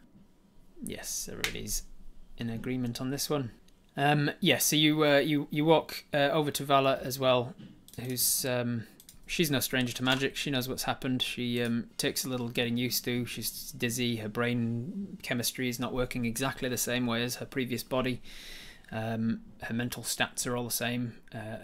If she'd have rolled a different body, then her physical stats might have changed, but her mental stats and physical stats are actually all the same as when she was the body she was in before. But it'll take some getting used to getting the new synapses to all sort of link up in the same ways as as they were doing before. The magic will help with that. So she seems a little groggy and sleepy as you approach, and as she's sitting there, you say, "I offered you this as a comeback, and it seemed to get used in the ritual, so here's another so that you can actually use it." And she goes, "Thank you." She just kind of takes it, not sure exactly what you're doing, but she's just kind of got it in her hand now. She'll thank you properly for it, I'm sure, when she sort of comes round a bit. You walk past them as Charlie started to make his way back over to the greenhouse, and you catch up to him and say, "Charlie, as promised," and you hand over 150 gold pieces to him. He takes the gold with a great thanks to you and really appreciative smile, and says, "Our lucky day, I suppose." You say, "Yes, I think so." And he says, "I overheard you say before it was your birthday. Happy birthday to us." And he jingles the bag of gold that you've just given him. "I'm pretty sure you're meant to be the one to get gifts on your birthday." You say, "Yeah, well, I'm getting the gift of Vala coming back. I'm getting the gift of you guys having the greenhouse back. if there's any money left over, I'd like it to go towards a memorial for our lost brothers and sisters, if that's okay. He says, yes, of course. It's to fix the greenhouse and a bit extra for Mark, and also as thank you for the armour from Mel. Yes, the armour was not exactly cheap, I think, so I'm sure Bri will appreciate the reimbursement of that. We should not get ahead of ourselves with too much levity. Unfortunately, the day is going to be a rather... It's going to be a rather up and down ride for our emotions, I'm sure. Mark's funeral is set for tonight. Rebirth in the morning. Funeral at dusk. Miganash is getting a lot of work from us today. Yes, I imagine so. We'll be back for that. So what now? What do you what's your plan for the day? You need to at some point speak with Vala probably about the necromancer, unless you just want to leave that to the mayor and everything. Wash your hands of it. You need to level up eventually. When you decide to take a day to do nothing, you can start your level up journey. If you want to be here for Mark's funeral, you can be. It's at dusk tonight. Mark is a hobbledehoy. Mark was a half hobbit, half human, and so you're not exactly sure what his funeral rites will be, but it'll probably be pretty similar to that of a human. We made sure nobody saw us give the 15 platinum yet. Understood. Also, was it 15 platinum, or was it a mixture of platinum and gold, or was it all gold to try and get rid of some of the coins? Which would you guys have preferred in general? Just let me know in the chat sort of what the makeup of the money you handed over was. Let Vala and the mayor know that we're happy to assist with the necromancer if they need us. Take the flowers to Mark's body and then start leveling up. I think we can talk to Vala later on once she's fully recovered from the reincarnation. Take the flowers to Mark, here for the funeral, maybe chat with Vala later. Let's rest for today, have a quiet day and come back to talk with Vala. Go to the funeral tonight. Tell them we're going to be resting. Fancy says all gold. Wraith says all gold to try and get rid of some of it. Mostly gold, maybe a couple of platinum. Do we ask Charlie not to spread it around too much that it was giving so much money? Yeah, you can. Let's retcon and say you did. Say also, Charlie, if you wouldn't mind, I'd prefer it if like my donation was anonymous, outside of the PEA. He says, oh, of course. And you trust him to keep your secret.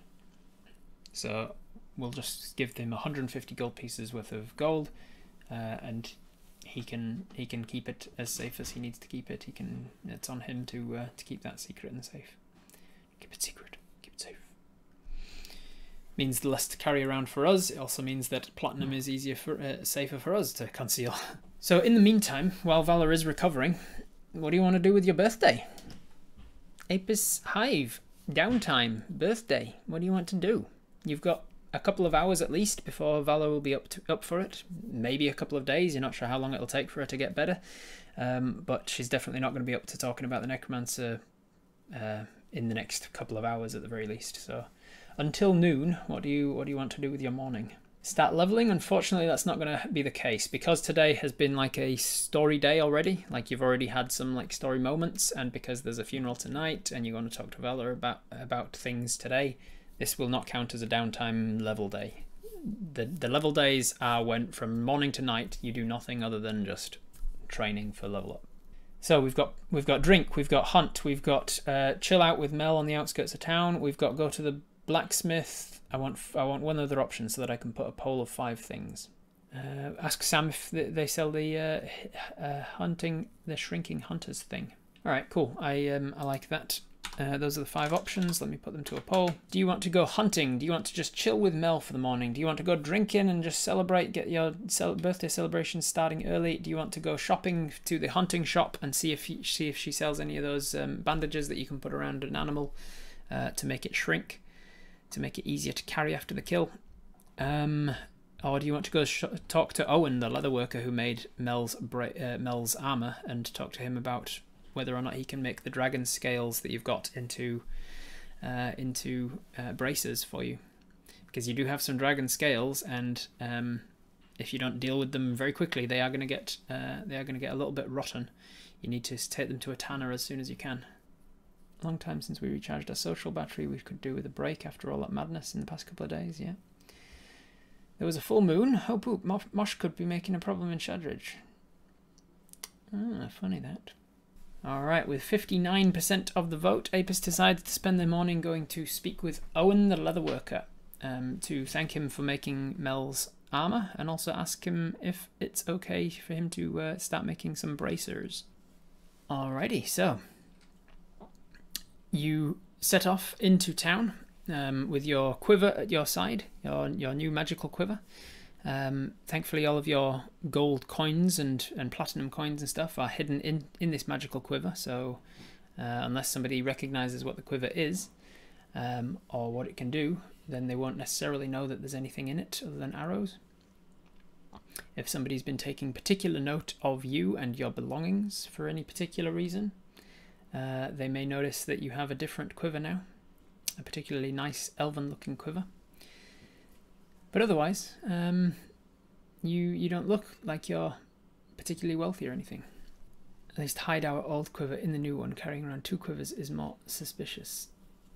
Yeah, you've definitely not carrying 2 quivers. I'll say that you've hidden your old quiver away, or you've left it behind or something. You do your best to hide it under the cloak. Have you still got the cloak? Have you still got the map of the area on the inside of your cloak, by the way? Yes or no? This cloak, for those who don't know, is a cloak of many fashions. You can make the cloak look like anything you want it to. It still has to remain a cloak. It still has to have the properties of just a cloak. But you can make it look like anything you want at all. And so we came across a map of the area, and we made the inside of our cloak look like that map. Doesn't have a time limit on the effect, no. Presumably there's a cartographer in town who could transfer it to paper. There would be a cartographer in a town of this size, yeah. Actually, town of 1,000. Fondog's not the largest town. There's a chance that there's a cartographer in town, probably, if that's something you wanted to do. You do have the map on the inside, but it's not noticeable from the front. No, it's not noticeable until you like open your cloak. I just thought that people were saying like use the cloak to like try and disguise the quiver as much as you can, which you do. You put the cloak over the top of the quiver and try and disguise it as much as possible from view. But the cloak, whenever it sort of opens, people can see glimpses of the map and things. On the outside had the image of dead Luciferic. That's right, you did, didn't you? You put an image of a dead dragon on the back of your cloak. Is that what you've got still? You guys still got the image of a dead dragon on the back of your cloak? A cartographer but no cleric or bard would speak with dead. Is that unusual, Desi Doyle, that there would be a person who has a regular occupation and not someone who has magic? Someone who has magic is going to be significantly rarer than someone who just makes maps for a living. You do a cartographer role. I'm going to say cartographers are not the most common of jobs, because it's a relatively dangerous job to get out there into the wilderness and map things. Also, maps are pretty hard to make and pretty ongoing. I'll say it's I'll make it a 30% chance. 30% chance, so I need to roll less than a 30 for there to be a cartographer in town. Rolled an 88. No cartographer in Fondog. All right, so we follow Mel through town. Ask her where she got her armor from, and she doesn't fully remember because she's got terrible intelligence, and she's an animal, and it wasn't a flower, so she didn't pay attention to it. I know bees have a very good sense of direction for flowers, but I'm not sure if she would necessarily have paid the same mind to where her blacksmith was. But you're on no time limit. You just wander through town, and you eventually you find your way over to the leatherworker's shop, and you make your way in, and you see Owen in there. He's a bald dude with a beard like mine, fairly light-skinned human fella, pretty big, tall, like 6'2" or something, which is really quite tall for a human in this world. Sort of upper half heavy, like he's maybe skipped leg day a couple times, but his upper body's pretty toned.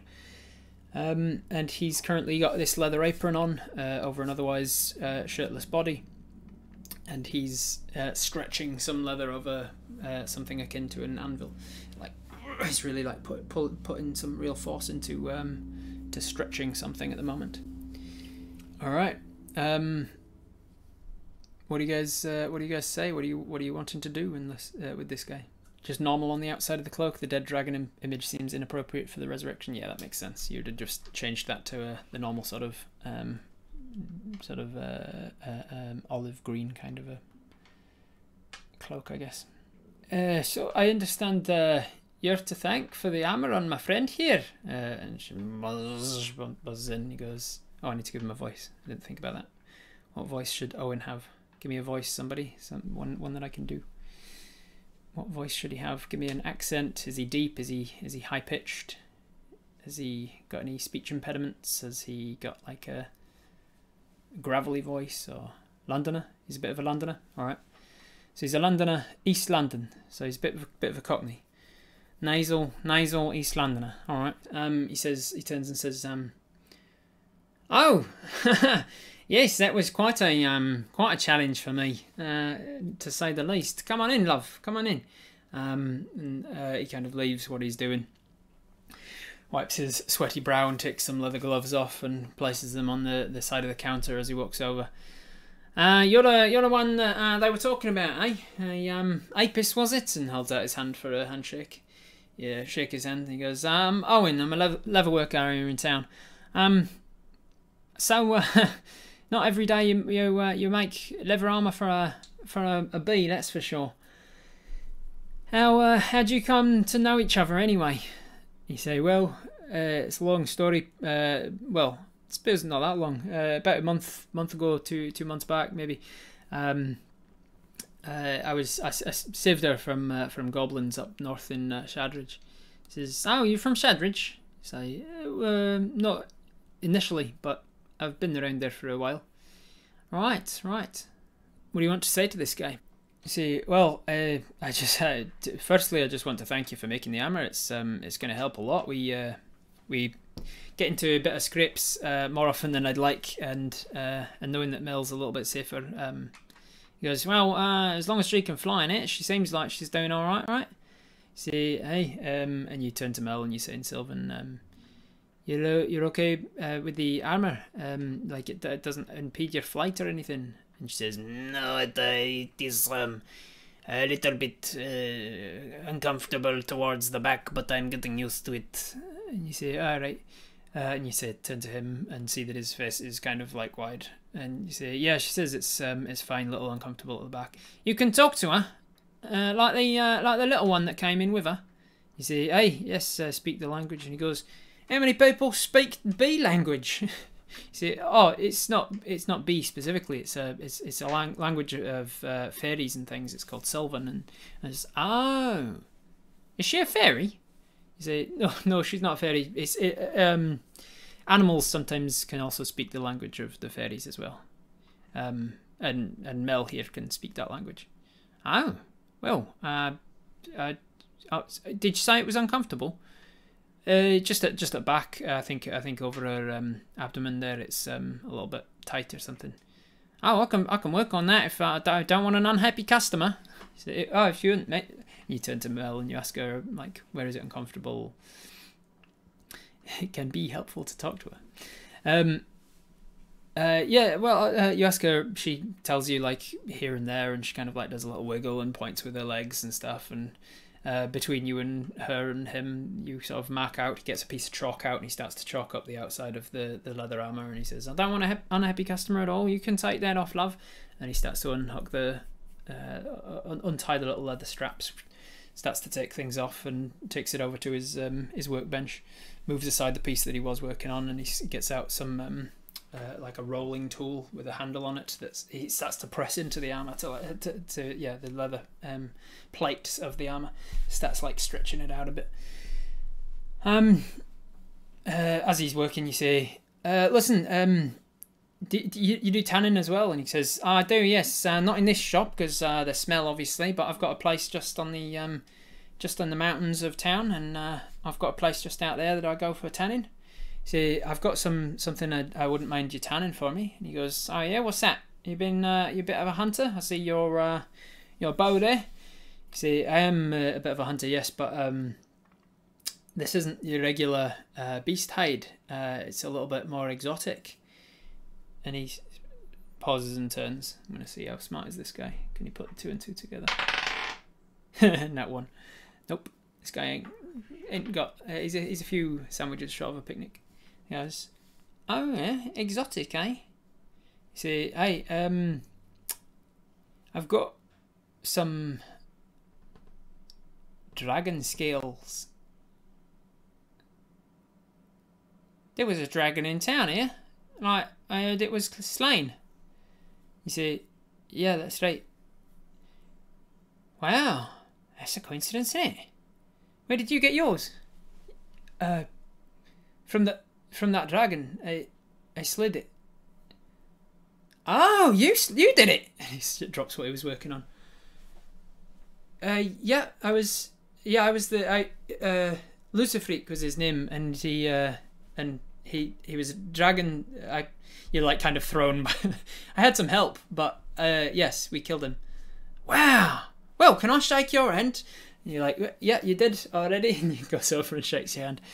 Well, that's my goodness. Dragon Scout. Can I see it? And you're like, yeah, of course. You take. It's definitely negative intelligence modifier. Take out some dragon scale and place it down. You only had smaller patches, enough for like a dwarven braces. Can we take this guy to the pub? He'd probably be a fun one to have at the pub. Show an image of our arrows in his head on the cape. Yeah, you turn around and you're like, you look like this when he died. Look, and you quickly turn the cape into, and he goes, wow, your cape just changed shape. You're like, yeah, well, it changed. It didn't change shape. It changed image. He goes, yeah. Wow, that's cool. Man, you killed him, eh? You killed a dragon slayer. Wow, Apis the dragon slayer.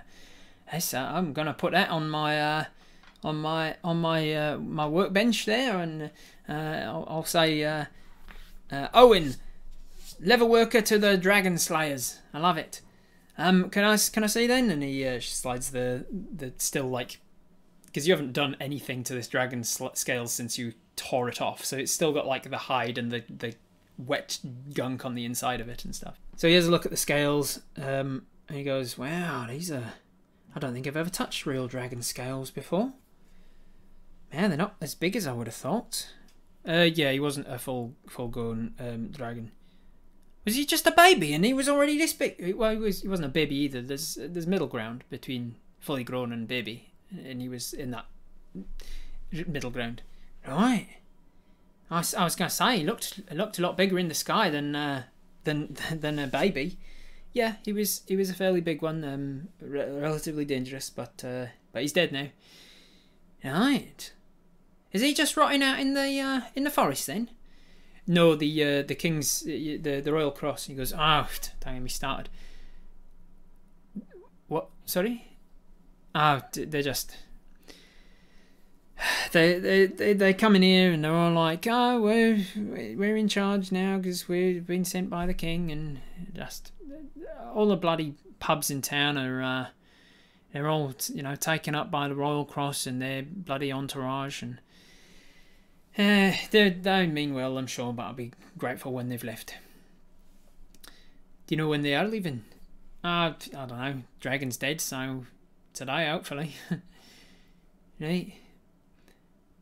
Anyway, no, the Royal Cross took him. They took the body. Oh, bloody hell. Are they just counting it around town? Well, no, they sort of shrunk it down and with magic, and they put it in a bag. And oh wow. Huh. It takes the scales, sort of looks up between them and stuff. I reckon I'll be able to do something with this. I have worked with lizard scales before. They're pretty difficult, but because you know you got to tan it so that the scales don't fall off. Bunch of pompous douchebags, am I right? Keep them friendly for a better price than this. Bunch of pompous douchebags, am I right? I don't know what a douchebag is, but yeah, sure.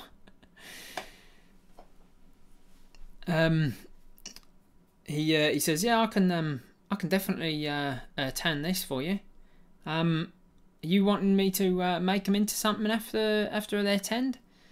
Yes, if it's possible, I'd love to get them made into bracers. And you hold out your hands to show them the sort of leather braces that you're already wearing as an archer. I'm sure you would be wearing them. I don't think we've ever really talked about the specifics of what your armor looks like, but you do wear studded leather armor, which I imagine includes braces, being that you're an archer. You say, look, I'd love some dragon scale ones if that's possible. He goes, oh yeah. He kind of measures them up just with his hand, just like puts his arm across them, takes your hand and puts his hand around yours. He's got like quite some strength to him as he kind of like pulls you. He's some real power behind his upper body anyway. He's not the gentlest of people as he's kind of like measuring your wrists and stuff. Yeah, that's gonna we're gonna lose some around the edges. There's shrinkage, of course, when you're tanning anything. So this is it's a bit tattered here. I can probably work that up with some stitches though. You wouldn't be able to see it. There's cuts along here. I can see where you've cut that deep. Tell you, you cut this off? I did, yes. Let me give you some pointers for next time, eh? And he spends the next couple minutes like good naturedly. He's like he means well with it, but he's like trying to teach you like when you want something tanned, because Apis is no stranger to skinning things, but usually as a hunter, it was skinning things for a purpose, for like eating them. You haven't done a lot of work with like skinning something with the purpose towards like tanning it. So he gives you a few pointers of how to better skin something with a mind for tanning it later, making sure that you're cutting deeper than you would otherwise, so that when it shrinks down, there's still like stuff to work with, all that sort of stuff. So maybe we get a +1 to skinning stuff now. Maybe I'll consider case by case. When's your favourite? Can I adopt him, please? I mean, sure, why not?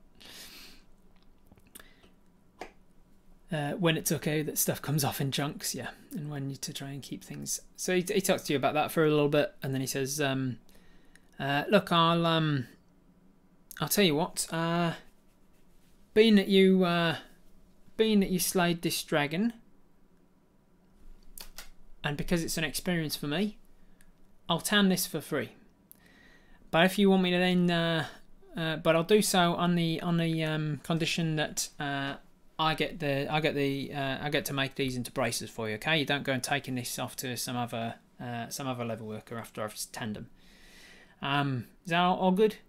I will charge you for the braces just because that's a little bit more work. It takes a bit more resources from me. I have to use up some of my time and effort and my skills and whatnot, and of course the leather cords and things that I have to stitch it together and everything. Deal? You give him a deal and a handshake on that, and you say, we do also want them enchanted. Would that be okay? And he goes, oh yes, I wouldn't know anything about that, but you take them to the Arcanists on Tong, so I'm sure they'd be happy to charge you a pretty penny for an enchantment. What are you going to get them enchanted with? Sort of leans in. He's curious. Not exactly sure. I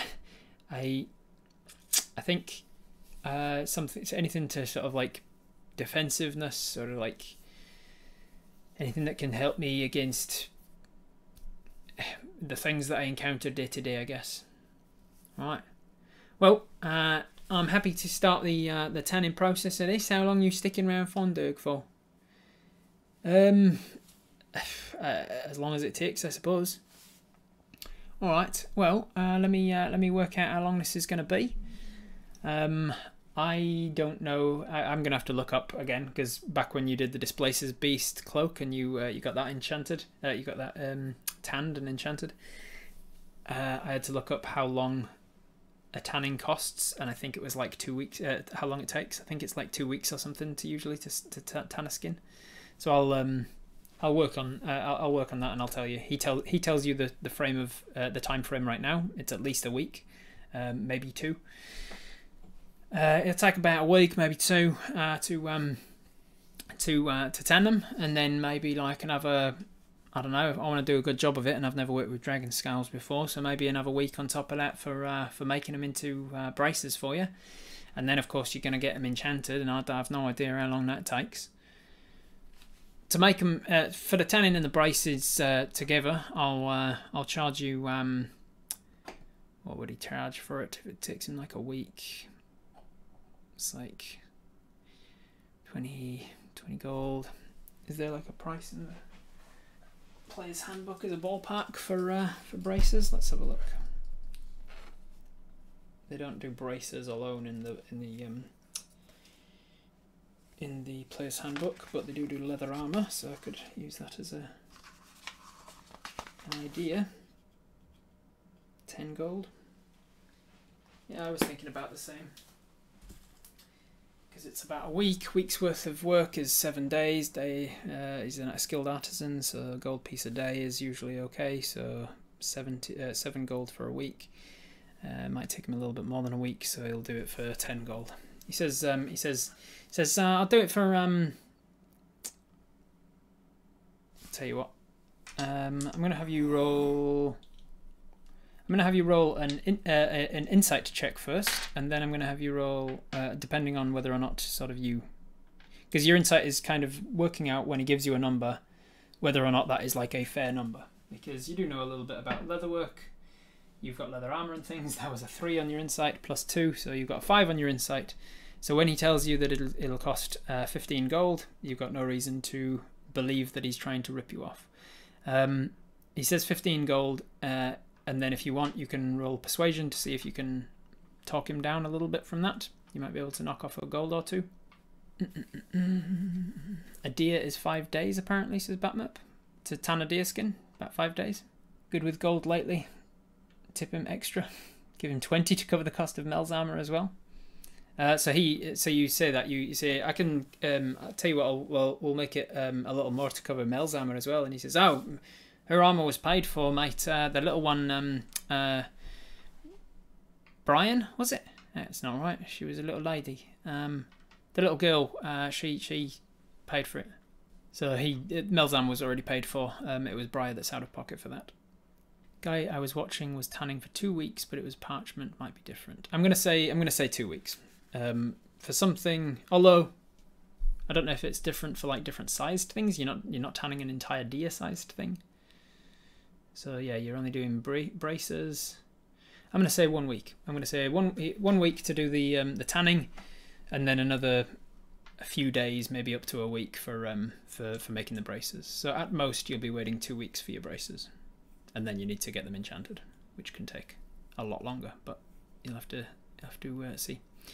All right. So who wants to pay? Who wants to haggle? Who wants to what? Like, what's the deal here? Some people want to pay more, some people want to pay less. Tip him for Mel's armor. How much he charged for Briar? You see, just out of curiosity, how much was Mel's armor? It was a very specialty thing. You would have been working on it for pretty much every hour of the day that you were gone. It took him like 3 days or something straight up. So he says, for that, it's a very specialty. I charged 10 gold for that. Because it's relatively small. It took him 3 days of work. Yeah, so it's like 3 days, 10 gold, pretty good. Oh no, then there's the actual material cost as well, which wasn't provided to him. So he says I charged 13 gold for that. Right. Okay. All right. Let's put it to a poll, because there's quite a few of you who are either wanting to haggle or not. All right. So you can try and haggle him down from 15 gold if you want. He said he'll tan and make your braces for 15 gold. You can try and haggle him down from that. You can just pay him 15 because he's said that, so you just pay him the price he said, or you can pay him 20 to try and like give him a tip and be like, hey, that's all good. I'm flush with money at the moment and you've done a good job. Appreciate the work you've done. Or you can even offer him more than 20. Can we retcon having put 10 extra gold in our pouch? Yeah, I'm cool with that. We'll say you took 5 gold extra for your person, but I know that a few people wouldn't want to be walking around with too much gold, so we'll have to take a vote on that if we decide. 51% of the vote wanting to pay him just the 15 that he's asked for. So you're paying the 15 gold. Do you want to pay him all of it now, or some now, some later? Half now, half later. Most people saying half now, half later. There is some dissent among Apis, but you decide ultimately half now, half later. Better make a note of the fact that we've taken out how much money we've taken from the stash of gold. Gold! So minus 150 from what's his face? Charlie. Minus 5 from taking it into our pouch. And then we're going to pay him, let's say, 8 gold now, which takes us down to 9 gold left in our pouch. 8 gold now and 7 on completion. And he's cool with that. You say, can I pay you half now, half when you're finished? And he goes, oh yeah, that's alright. That's fine with me. Takes 8 gold now then. And then you owe him 7 when you pick it up. So let's make now that poll's done, let's make another short poll on whether or not you want more money in your coin purse from your coin stash. You've got a coin stash in your quiver, there's a lot of gold in that. You've got an actual coin purse that's just on your hip, trying to draw attention away from the fact that you've got more gold elsewhere. Do you want to have put more into your coin purse than the 5 gold that you did? That's fine. That's fine. Don't want to be walking around too much money because the fiend has already robbed you in this town. No more at the moment. Cool. Cool. Any more might draw attention. Yeah. 9 gold is quite a lot of money to be walking around with in your pocket. So it's a lot more than most of the people in the town will have on them. Most people in town will have a few silvers and coppers at most. A couple of the more wealthy people will have gold, and then like the merchants will have a decent chunk of money on them, or in the coin purses and things. All right, so you've paid for, you've handed over the dragon scales to be tanned. You have handed over half of the gold for that. You've thanked him for Mel's armor. You have paid for the things you need to pay for and whatever else. Let's say it's mid-morning now. What do you want to do? What's the plan for now? Go to Sam and get the bowler arrows commissioned. Asked if she has the shrinking stuff. Keep the dead dragon in the cape. Yeah. Hunt. Breakfast. Yeah, go get some breakfast somewhere. You could buy some breakfast at a... Alright, let's put it to a poll. There's a few people having options. Do you want to hang out with Mel? Just like go and chill somewhere? Play some panpipes maybe? Read a book? Just get away from people and just hang with Mel? Do you want to go out into the forest and hunt? Do you want to go find somewhere to have breakfast? Like you could eat something nice, like a proper cooked meal somewhere in town. You could go somewhere to have a drink. Go get a drink in one of the pubs. Or you can go to Sam's hunting shop and ask her if she can make bowler arrows and if she has any of the bondage of the hunter or whatever I called it. Find a bakery and buy a small cake for a couple of silver. Yeah, you could do. You could find a bakery. I suppose I'd include that in breakfast. If you wanted to buy a cake, you could go to a bakery and get that. Alright, 55% of Apis decides they want to spend a good deal of this day hunting. It's been a while since they hunted. It'd be nice to go out and get an animal that they can donate to the soup kitchen or donate to the wake tonight for in honor of Mark and whatnot. I want a croissant. All right, so Apis decides to do so. You've got your arrows. Actually, you're starting to run a little bit low on arrows, as you can see below me here. We have 1 green arrow, which is your tranquilizer arrow. You have 4 red arrows, which is your fire arrows. Those are wrapped in tar, essentially. You just need to dip them into a flame to set them on fire before you fire them. And then you've got 8 +1 masterwork arrows, which is a +1 to attack, but not to damage. So you're running a little bit low on arrows, so you could maybe get some more. Or you could have a look inside your quiver for if there's arrows in that, because your brand new quiver has got 3 arrows sticking out of it that don't fall out if you tip it upside down or anything, and you haven't really investigated it or what it does. Have Mel come with us on the hunt, otherwise I don't think we'd take anyone else. Yeah, I think it's just you and Mel going out hunting. Okay, so you head out of town. Are you headed? Where are you hunting? Lannis Woods to the north, or around like Briar's house to the south, or directly west. Or you could even go hunting in the mountains. You don't need to hunt in a forest. You could mix it up a bit by hunting mountain animals. Maybe you want to go hunt some mountain goats or something. Request the quiver for a bowler arrow, and if it somehow has one, then if not, ask for an arrow in descending plus order, asking for a +3 arrow, +2 arrows, +1 arrows, then normal arrows. You do so, Batmurp. You as you're leaving the leatherworker's house, you kind of slip your hand into the arrow pocket of this quiver.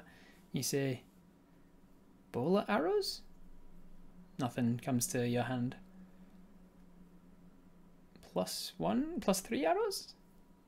I mean, you wouldn't say +1, +2, +3 because it makes masterwork arrows. One of your masterwork arrows comes to your hand. Oh, that's right.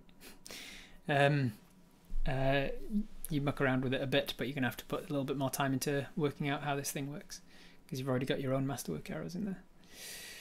Going around Briar's place. Briar's house, yeah, Briar's house. Do we know if there's orcs in these mountains? You don't know if there's orcs in the mountains, but you know that the orcs are on the other side of the mountains. The section of this island that is mostly orc inhabited is blocked off from the human inhabited areas by this big mountain range that runs through the middle. So if you were to go up into the mountains, there's a chance you'll meet orcs and things, but if you go through the mountains, then almost guaranteed you'll find orcs. We're hunting around our vegan friend's house. Yes, seems like it. All right, so you go out into the forest. You go to the forest around Briar's house. You go to the forest around, like, to the south of town. You don't need to go all the way to Briar's house, but go to the south of Fonderg, and then you move off of the road and into the forest with Mel in tow. And you spend a few hours foraging, hunting, whatever you're doing there. Let's roll a survival check just for the fun of it. See generally how well you're doing. Dice cam. Survival check. Another 3. Jesus. Wow. This dice is rolling a lot of 3s today. I might switch to the sparkly one. I mean, forest bonus and everything, that's still an 11. I think you're not focused on the hunt so much as just like the enjoyment of being out there in nature with Mel and just recharging your social arrows and stuff, your social batteries and things. It's loaded dice, it's just poorly loaded. So you're just kind of enjoying yourself. It's still above average because you're so good at hunting. Even a 3 on the dice takes you to an average roll for you. Teaching Mel how to sleepy enemies properly. Yeah, you're trying your best on that. You're also like, it makes sense that you're not doing a great job of hunting because you're focused on like trying to understand the nature of this this quiver. I will say that as you are, give me an animal that's native to Britain that you might be hunting. Badger. All right. You come across a badger, Miss Mipsy Mouse, and you think, been a while since I've eaten badger. And you decide to track this badger, and as you draw out you get close to it, you see it out in the clearing. You draw out one of the arrows from your bow, from your quiver, and you pull back and fire it off. It kills the badger in one single strike, right through the neck and down into the vital organs. Sticks in halfway through there, and badger's out like a light. You go over to start cleaning it up, and as you're pulling the arrow back out, you realise, oh shit, that's not one of my +1 masterwork arrows.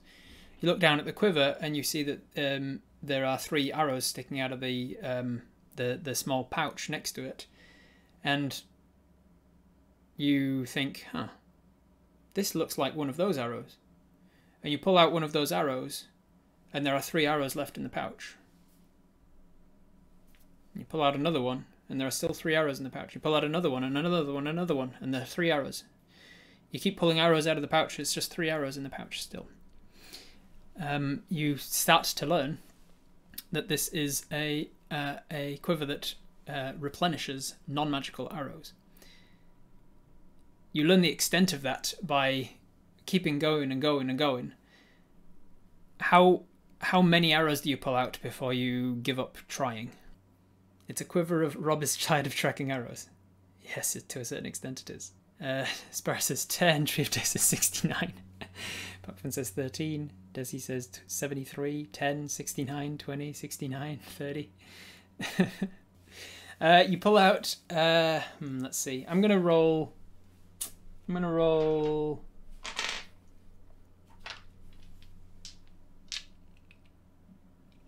how many d20s do I have here? I'm going to roll 4 d20s to see when you stop pulling out arrows.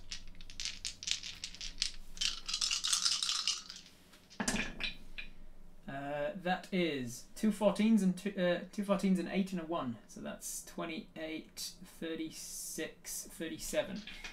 You pull out 37. You pull out 37 arrows before eventually you're like, I think this is just infinite.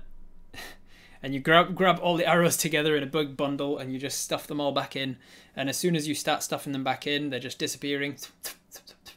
Until eventually there's just 3 of them sticking out of this quiver. So there are at least 37 arrows in this quiver. Well, at least 40 because there's still 3 left in after the 37 were pulled out.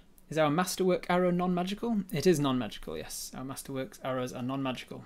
However, as you pull out Masterwork arrows, you have to go your hand into the quiver and like think of the Masterwork arrow, and then it pulls one out. And you do that a few times, and you're like, oh, I wonder if I definitely. And you pull out 8, and then when you go in for the 9th, there's no response from the quiver. So it's not replicating your Masterwork arrows. It's only replicating the arrows that were in the quiver magically sticking out the front. Boo! Afraid that's the way the cookie crumbles. Can you use normal arrows for firewood? Yeah, I mean they're decent dowling. They're about it's from a longbow.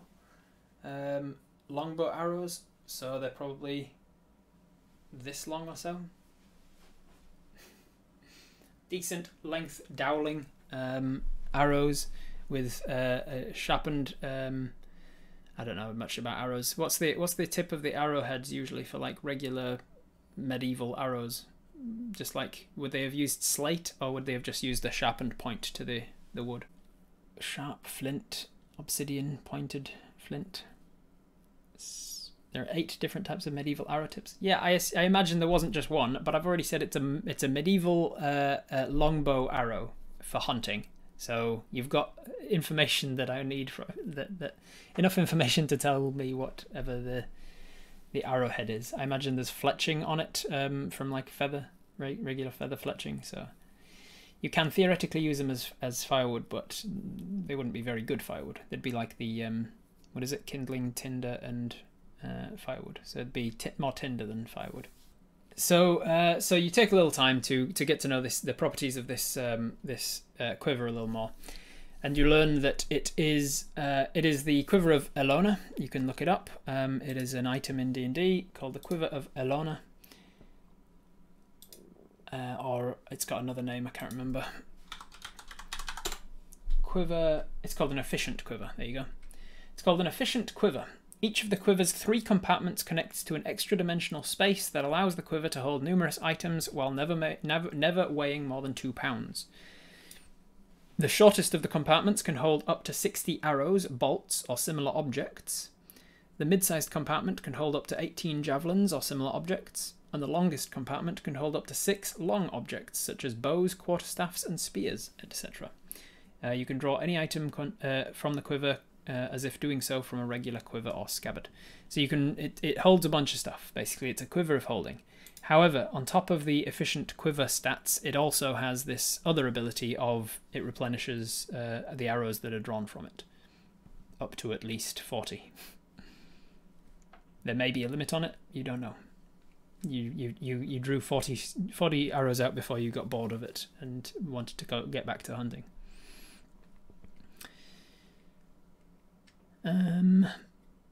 For hunting, then, it's a broad head, and yes, they would be sharpened somewhat. So just sharpened wood, is that what you mean? Like broad? What's a broad head? Like a broad sharpened wood head. Oh, can we keep one arrow out of the quiver to see how long if it disappears? Very good idea, Nag. You pull an arrow out of the quiver and you keep it sort of in your hand as you walk around with it to see if it disappears. And after an hour of hunting, it's still not gone. Hour and a half, it's still not disappeared. If it does disappear, it's longer than that. Yeah, you've gutted the badger, skinned it a little bit. You've started to prepare it somewhat. What do you want to do with this badger meat? Maybe you haven't skinned it. Maybe you've just gutted it so that you don't have to be walking around with skinned badger over your shoulder. Broad head would have been made from metal or steel. Google says medieval arrow tips were made of steel, iron, and goose feather. Well, there you go then. So each of these is metal tipped by some kind of iron or steel, let's say. So it's not infinite, there's just 60 of them. That's how many arrows, if you put 60 arrows into the pouch, then it can hold 60 arrows, apparently. But it can hold, it can hold that, but then you haven't known if there's like a limit to how many arrows it can be drawn from the pouch. So your whole bow can fit into the pouch, yes. You try that out at one point. You place the bow into the largest of the pouches, and it seems to go all the way in. Is it homebrew? Yes, it is, yeah. Can we find some giant bracket fungi for roasting so we can contribute a non-meat to the funeral dinner as well? Very cool. Giant bracket fungi. Is that a thing, is it? Let me have a look. Cool. Yeah, man. I mean, you're a good enough hunter. You've got a +8 on your survival roll, so on an average, that's an 18. Even on a 1, that's still a 9. So decent hunting. You're gonna just take 20 on that. You just hunt for a great deal of the day. It's into the mid-afternoon by the time you're done with hunting. You've got a badger, you've got some fungus, fungi. What else do you want? Practice that lesson that Owen taught us. Yeah, you skin the badger in a way that like maybe we can tan this later, or even if you don't intend to tan it, you practice the skills that Owen was teaching you earlier. Anything else that you want to hunt? You've got a badger and some fungus. Do you want a big deer or a boar or something really big? Do you want lots of little things like conies, rabbits, squirrels, birds, wild vegetables, a deer? Nothing that was a hybrid. Down this part of the forest as you've been hunting, no signs of the deer, no signs of the hybrid dragon creatures, no signs of the undead creatures, just regular forest animals. A boar, rotary pigs, deer would be nice. All right, so let's say you pick an animal, a boar or a deer or whatever, and you hunt that one. You test the arrows again. You see the one that you've been holding for. By the time you go back, you've been holding it out of the quiver for like 4 hours, and it's still not disappeared. All right, so up and over the shoulder with a deer, under the other arm with a badger. And then in your bag is all of the funguses and wild vegetables that you've found, root vegetables and stuff. And you make your way back to town. Whereabouts are you heading? Probably back to the greenhouse. You make your way back to the greenhouse. You arrive there without incident. You start to skin the animals and start to gut them and prepare them for food. You're going to be doing this for the rest of the day. Are you taking any of this animal to the soup kitchen, or are you just like having it prepared here for where the funeral is going to be for Mark? Because then, if there's a wake here, people have got the food to eat for the funeral. Leave it there to be prepped. Yeah. How large are the openings to the quiver? Big enough for Mel to ride in with her head peering out? No. The quiver openings are about that wide each, I'd say. Not very large. Take a leg to the soup kitchen, another leg to the the hunting shop to trade for supplies. My uncle hunted boar with a knife and dogs. Oof. Yeah, I've heard of that being done. It seems dangerous. Weren't we wanting to talk to Vala about the necromancer before the funeral? We won't be able to do that if we're here skinning animals all day. That's up to you guys. You've got your animals. If you want to be preparing them for food, like butchering them and actually getting them ready to eat, then you're going to need to be spending pretty much the rest of the daylight on this. If you want to leave it for somebody else to do, you can try and go off and find Vala. The leftovers can go to the soup kitchen. Good idea. All right, going to leave Vala to recover for a day or two. Mark will be in the ground by the time they come to possibly resurrect him if we don't talk to Vala before the funeral. That's a good point. Alright, thumbs up or down in the chat. Do we want to go and find Vala before the funeral or not?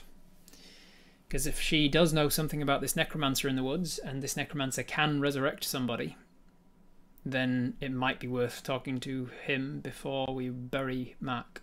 So, yes, you want to go talk to Vala before the funeral? No, you want to leave her to recover for a few days. Because she still might be a bit out of it. Most people saying yes, we want to talk to Vala before. So you get your food ready, and Polythan's there, and she's got a couple of the grave diggers from town as well. The graveyards in this world are another place of worship. They're the place of worship to Miganash. And so on the outskirts of town, between the greenhouse and the town walls, is a graveyard, and they've obviously dug a grave for the fallen. You see Polythan on the way, and you say, "Hey, I've got a deer, some rabbits, some badger, and some food for the wake tonight. If that's appropriate." And she says, "Oh yes, very appropriate. Mark certainly liked his food. It was his hobbit side, so there'll be quite a feast tonight. The more food, the better." You say, "Right, well, I'm gonna go speak to Vala, so so I'll come back and help to prepare the food later. Hopefully, if nobody's gotten onto it by then. I've already gutted it and things, so it's fine with that. But it will need skinning and butchering and stuff." She says, "Right, well, I'm a little busy, so I'm sure I can leave that for when you get back." We suck at cooking anyway. True, we have rolled poorly on our cooking checks before. So you head back into the town proper and ask around until you. Where would you go for Vala? You ask around for the for where Vala might be. Yeah, maybe you probably go to the the school where you met her in the first place, the Arcanist Entente. You see Nira in there, and easily enough you ask her where Vala would be, and she says she's in Flonenshale's temple, otherwise known as the hospital. And you thank Nira for that and head off towards Flonenshale's temple, the chapel to the goddess of healing. And upon arriving at Flonenshale's temple, a very small building, think like a World War. What were they called? The little, like, the places where they put all of the, like, cots and stuff for the. Forget the name of it.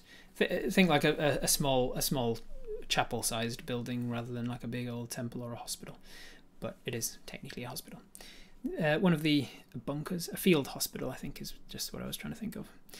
You walk into this Flonenshale's chapel and get greeted by one of the acolytes, one of the nurses, who is none of them have like clerical powers, but they're imbued with some more luck when it comes to medicine.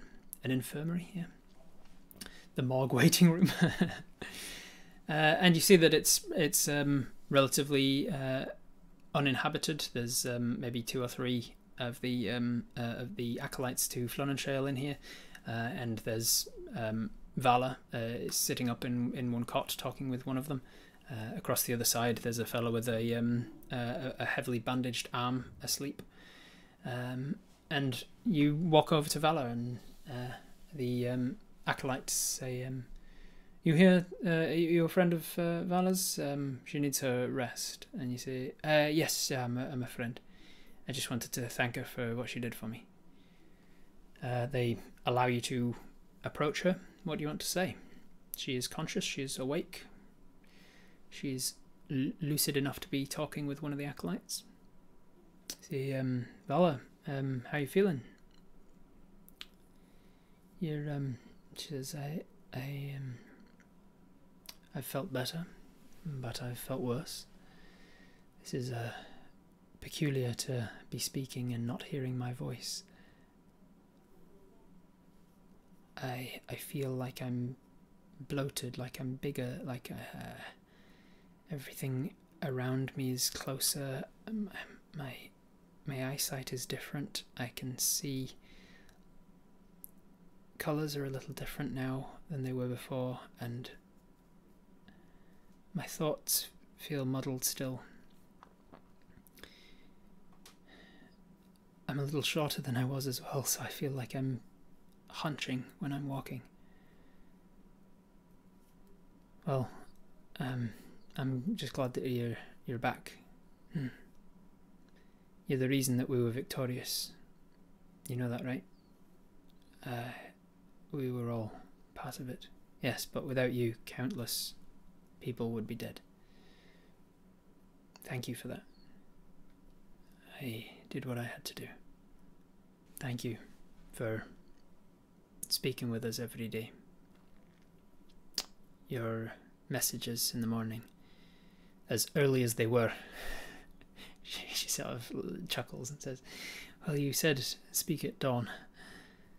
Yes, I think next time I would say like speak an hour after dawn.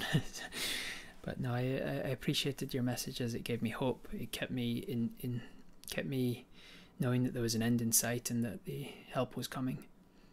Yes, well, we did what we had to. I was surrounded by despair, and your messages were some of the only things I had to hold on to each day. And don't worry about being short, you still tower over me. Yes. Maybe you should bring Briar in here. Make me feel really tall. What do you recall? About what? Are you talking about the afterlife, Mipsy Mouse? What does she recall from the afterlife, or are you talking about like what does she recall from like before she died? You say that I'm glad that it's over now. I'm glad that I'm out of there, but I think I will miss those daily messages. Well, when I have some time free, maybe we'll keep in touch. I mean, before death, what do you recall before you died? Everything. I think I know that the dragon attacked Fondog because you attacked his children, and the acolyte standing nearby sort of shifts and looks at you that way. And I know that it demanded sacrifice from us. I know that you went to find him with Briar, and then Briar came back, and Mel came back, and Briar came back, and was there a curse? There was a cursed. Did I give you the cursed gravy boat? Yes, that was an unsuccessful attempt to ambush him. Right. Oh, there was a boar. His boar attacked us that night. Yes, we killed him. Yes. I remember talking with the King's Guard. I remember greeting them as they arrived and debriefing them on the situation of everything that Mel and Briar and you had told us. I remember them setting up in town towards the northeast of town. They set up a camp, and the squires are still around. I remember leading them out on that morning. I don't remember the fight.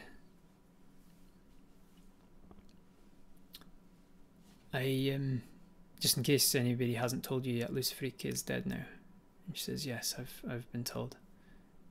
I'm glad. Give the boar tusk. You take the boar tusk out and let her hold that, and she turns it over in her hands. It's real. Even my sense of touch is different.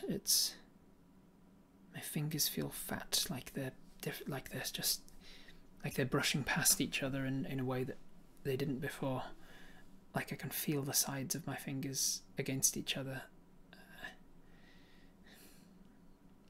She hands the tusk back to you as you hand over the feather. She takes the feather and runs her thumb through it. He had a crow, didn't he? This was the crow. Yes, I remember it dying. I remember it being there. I remember the crow attacking. She sort of runs her thumb along it, just out of absent-mindedly. It's starting to bring back some memories for her. She doesn't mention anything about the necromancer without you inquiring. Does she seem too weak to talk about the necromancer? Bodily, she seems fine. She's not muscularly weak or anything. She's just, she seems like someone with a heavy head injury, like a concussion. All of her thoughts are kind of muddled. She's sort of stopping in the middle of sentences and drifting off. It's taking some time for her neural pathways to sort of reassign themselves and stuff. She is, I wouldn't say fragile in the sense of that. Kind of to me indicates somebody who's like old, and like Edith is pretty fragile. She is strong, but needs some time for her brain to regenerate. She's been mostly dead for a couple of days. Yeah. All right. Thumbs up if you want to start steering the topic towards necromancy. Thumbs down if you want to avoid it now that you've seen her and how she is at the moment. The vial I gave you earlier, by the way, that's blood from Luciferique. That's dragon blood. She seems to lighten up a bit at that. Dragon blood. Yes. I thought you might enjoy it. Yes. Oh, that's interesting. I didn't think. How much blood did he? Did you see? Ooh, we've got some real dissent in the chat here. I'm gonna have to put this to a proper poll. Yes, he had quite a bit of blood, but the king's army they wanted to keep him relatively intact. What? No, dragons have properties. They need to. And she looks like she's about to sort of stand up, and the acolyte immediately sort of puts her hand on her shoulder and says, "Just rest. It's fine. The king's cross are not going anywhere." They need to study the dragon. There's more we can learn about. And you say yes. Well, I got some blood. I got some dragon scales which are being tanned at the moment. They're mad. They can be enchanted. She says to you. Well, when you're better, I want to talk to you about that. Maybe you can help me enchant them with something. Yes, good. Good. Yes, dragon scales are fascinating things to work with. They've properties, and when she starts to talk about magic and dragons and stuff, she starts to get into work, and suddenly she looks much more like herself. You didn't get to know her too well before all of this went down, but she definitely looks like she's perked up a little bit more. Whatever the neurons are that relate to her curiosity with magic, those seem to be the strongest ones for her. They are already reformed pretty well, it seems. She starts to talk about like some jargon that goes a little bit over your head in regards to the properties of dragon scales and how they interact with the weave and stuff. Yes, well, I managed to get a few vials of blood and some dragon scales. I was hoping maybe to get some claws and teeth as well, but they took the rest of the body themselves. We didn't get claws or teeth from the dragon, right? Just to remind me. I don't think we did. Right. Well, it's good. The half dragons have also got some magical qualities, and there's plenty of those around, right? So yes, there's quite a few. We killed a great deal of them. There was a half dragon toad in the fight as well, and oh yes, she says, I remember that. Yes. There were wolves there? Yes, there were wolves. There were rabbits and squirrels and birds. You start to talk about the fight a little bit more. You talk about what you did and how that happened, and you talk about Charlie bringing an owlbear that helped fight alongside you and things like that. I will put it to a poll, since there was some real dissent in the chat there about whether or not to ask her. Start steering the convo towards necromancer. Yes or no? Describe the deathquake. Yeah, you see, fascinatingly, when it died, as I got closer to it after it fell, there was this huge quake that almost tipped us all over. then it exuded poison from its body, and just like surrounded itself in poison. And she says, "Really?" And she sits up in bed at this point and sort of like adjusts the pillow behind her back and says, I've heard of these things. I've heard of the death throes, the draconic death throes, I think they're called. They're quite often. I didn't think Luciferique would be old enough to have that happen. There's. I'm trying to remember the. I'm. Sorry, what were we talking about? And you say draconic death throes. You say yes. I didn't think he would be old enough for that to happen. He was a young one, right? And you say I don't know how young he was, but he said he doesn't seem like he was fully grown now. So what happened? He exploded? No, the ground quaked and hard enough for us to fall. A couple of the Royal Cross fell, and then his body sort of exuded as if he'd breathed, but it was just like this poisonous cloud that hung around him. Right, fascinating. She starts to almost mutter to herself, and she's like listing names, and like it seems actually make an Arcana check, see if you recognise what she's saying at least. Nope. 4 plus 3, 7. It seems like dates and names and like maybe journals and published articles and stuff that she's kind of referencing to herself. But Winston said that the dragon throes would come on last for an hour or so, but that's in direct contradiction to the studies of Crabtree and Godel, who said that the death throes only happen after an hour after she's kind of muttering to herself. Gives you a moment to kind of step back and think about whether or not you're going to steer the conversation towards Necromancer, and with 62% of the vote you decide yes you will. You ask the acolyte, as she's kind of muttering to herself, you say, excuse me, could I get a moment alone with Vala? And the acolyte says, I'm sorry, she needs her rest, and I don't think this is very good for her right now. You can push a little harder, but it's going to be a persuasion check to see if you can get this lady to leave you alone. Actually, I said before that comes up, I said I was going to move to the other dice, didn't I? For those who are superstitious. That is off screen, but it is a 9. A 9 plus your persuasion of 1, that is a 10 total. With a 10, that is not enough, unfortunately. She's not going to be persuaded to leave, not unless you try something else. She says, I'd rather stay here with her, make sure that she doesn't have any sort of episode. Ask if she knows any of the magic that could do something similar to what Polython just pulled off. Explain the deadline with the funerals tonight. Yeah. You say, so we start with just talking about resurrection in general and steer the topic that direction. You say, Vala, if you wouldn't mind, the magic that brought you back today, and she kind of like snaps out of her dragon thing and looks at you kind of like a little bit like her eyes aren't quite focused on you. She's kind of looking past you. You can tell that she's still thinking about something else. The magic that brought you back, do you know much about resurrection magic? And then her eyes she blinks and kind of readjusts and focuses on you. Says, oh, Apis, sorry, what were we talking about? See, we were talking about resurrection magic. She says, ah, yes, it's a strange thing, isn't it? And she looks at her now different hand. Yes, it is a bit.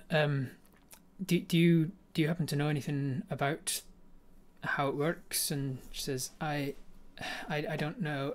It's a divine art, granted through the gods usually. People like Flon and Shale, and she gestures to the acolyte standing beside her bed. You don't know anybody who can do it? I'm gonna make you make an insight check for me.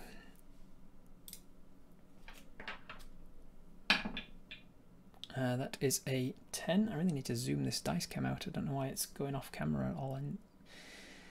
There's a 10 plus your insight of... Oopsie daisy.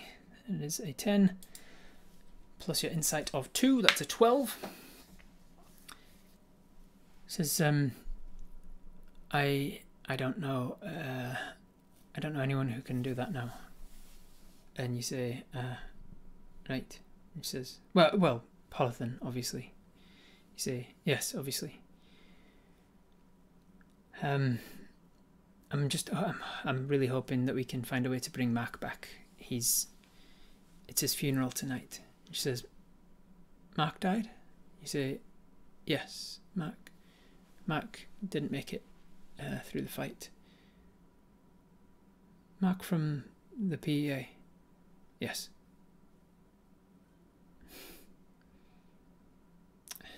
I'm so sorry.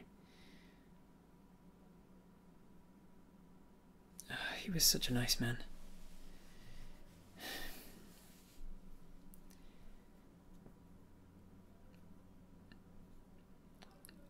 Do you know anything that might help? Any way to bring somebody back?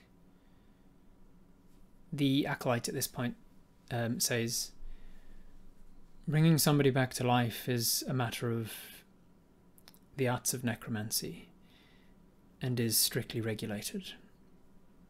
I'm afraid Polython is the only one in town that has license to do so, and she had the means to perform the ritual only once. You look up at the acolyte and... right. Anyone outside of town? And you look to Polython, to Vala. She looks back at you and looks sort of quizzical a little bit. Just a touch of she's trying to remember something. I'm going to roll another insight check for you because this is about something slightly different. So it values another... Nope, that's a 10. It's a 10 on your insight. It's really hard to read on her face anything other than just this sort of this difficulty with trying to remember something that's not there from somebody who's undergone head trauma recently. I was hoping you might know of some other magic we can be able to use, that we could try and organise it before we have to bury him tonight. Trying to organise it after we bury him feels kind of insensitive. No, I'm sorry, Apis. I wish I could help. I don't know of anything like that. The first time I talked to you, I mentioned a woman that caused some problems back in Shadridge. Do you remember that?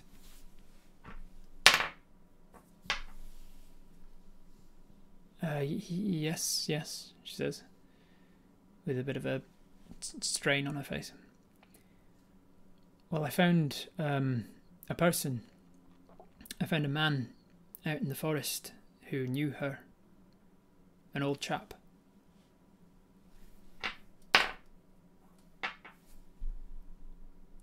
This time, even with your passive insight, you see this other expression on her face. This expression of slight fear.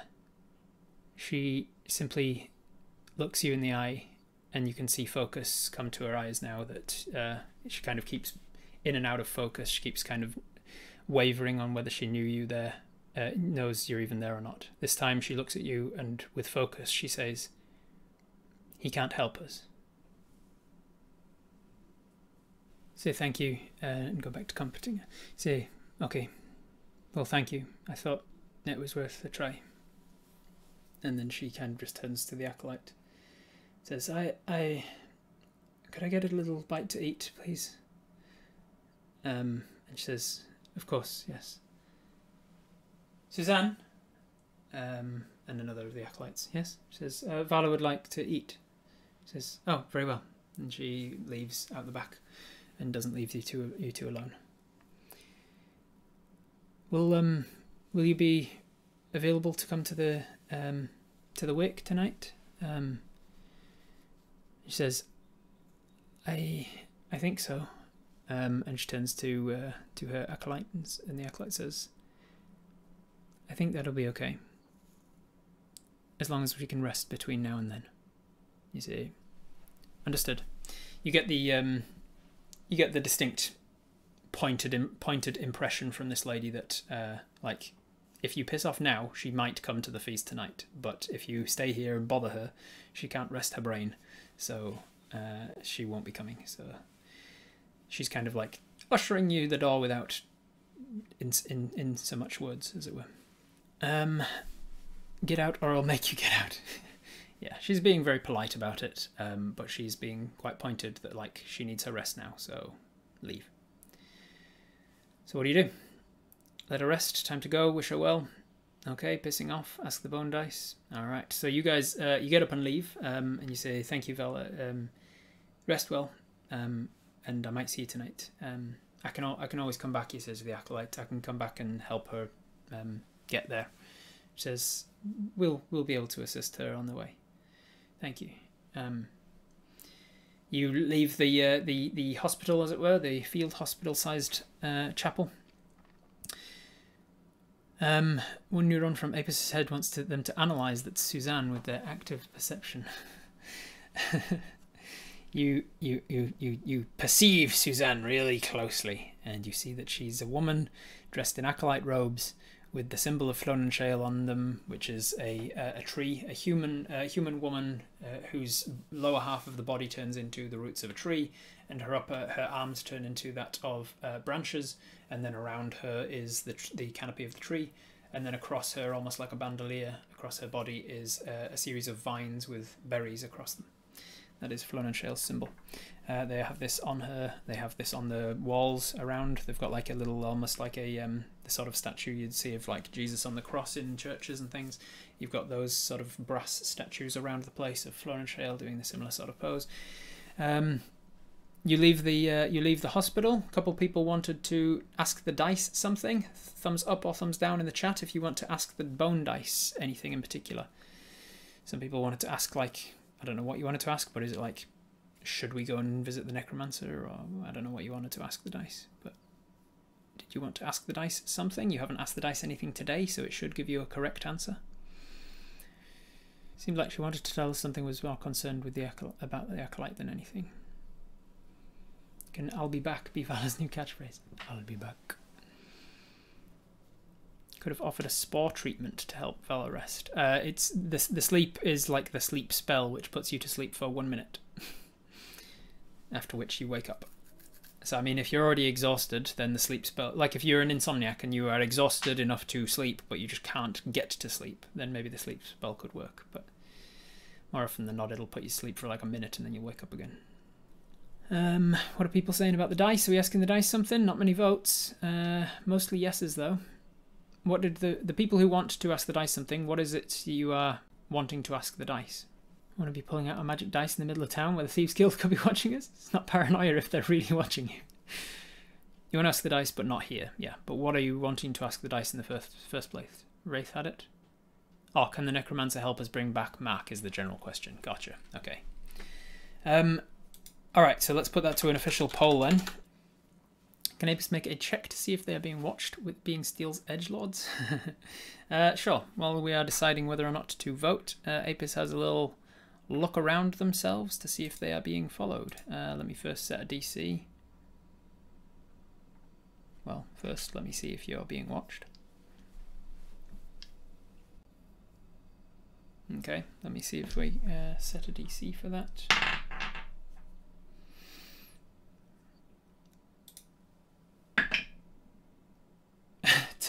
A two on that dice. Jeez Louise, mate. This gemstone dice doesn't want to roll well for us today. With your perception check of a 2 plus your perception of 5, so takes it to a 7. With a 7 perception check, Apis kind of looks around the town as you're walking around. You don't see any of the people that you've seen from Steel's Edge. You don't notice any faces. If you are being followed, then they're following you and watching you stealthily enough that you don't notice. Or maybe you're just not being followed. But with 67% of the vote, 2/3 of Apis decides, yes, we are going to ask the dice about the necromancer, just on the off chance that there's more information that perhaps even Vala doesn't know. So you find a secret and safe place to ask the dice something, somewhere where no prying eyes could see you. Maybe you go to an outhouse toilet or something, where you're completely alone and inside of a rat surrounded by walls. Nobody could possibly see you, whatever. You find a safe place and you get out your little wooden box that says Bobby on it in Sylvan, and you open it up and you get your bone dice, and you take your bone dice out and you think about, as you roll them in your hands, you think about what is the question that you're going to ask these dice. The gist of the question is, will the necromancer be able to bring back Mark to full health? Will he be able to resurrect him?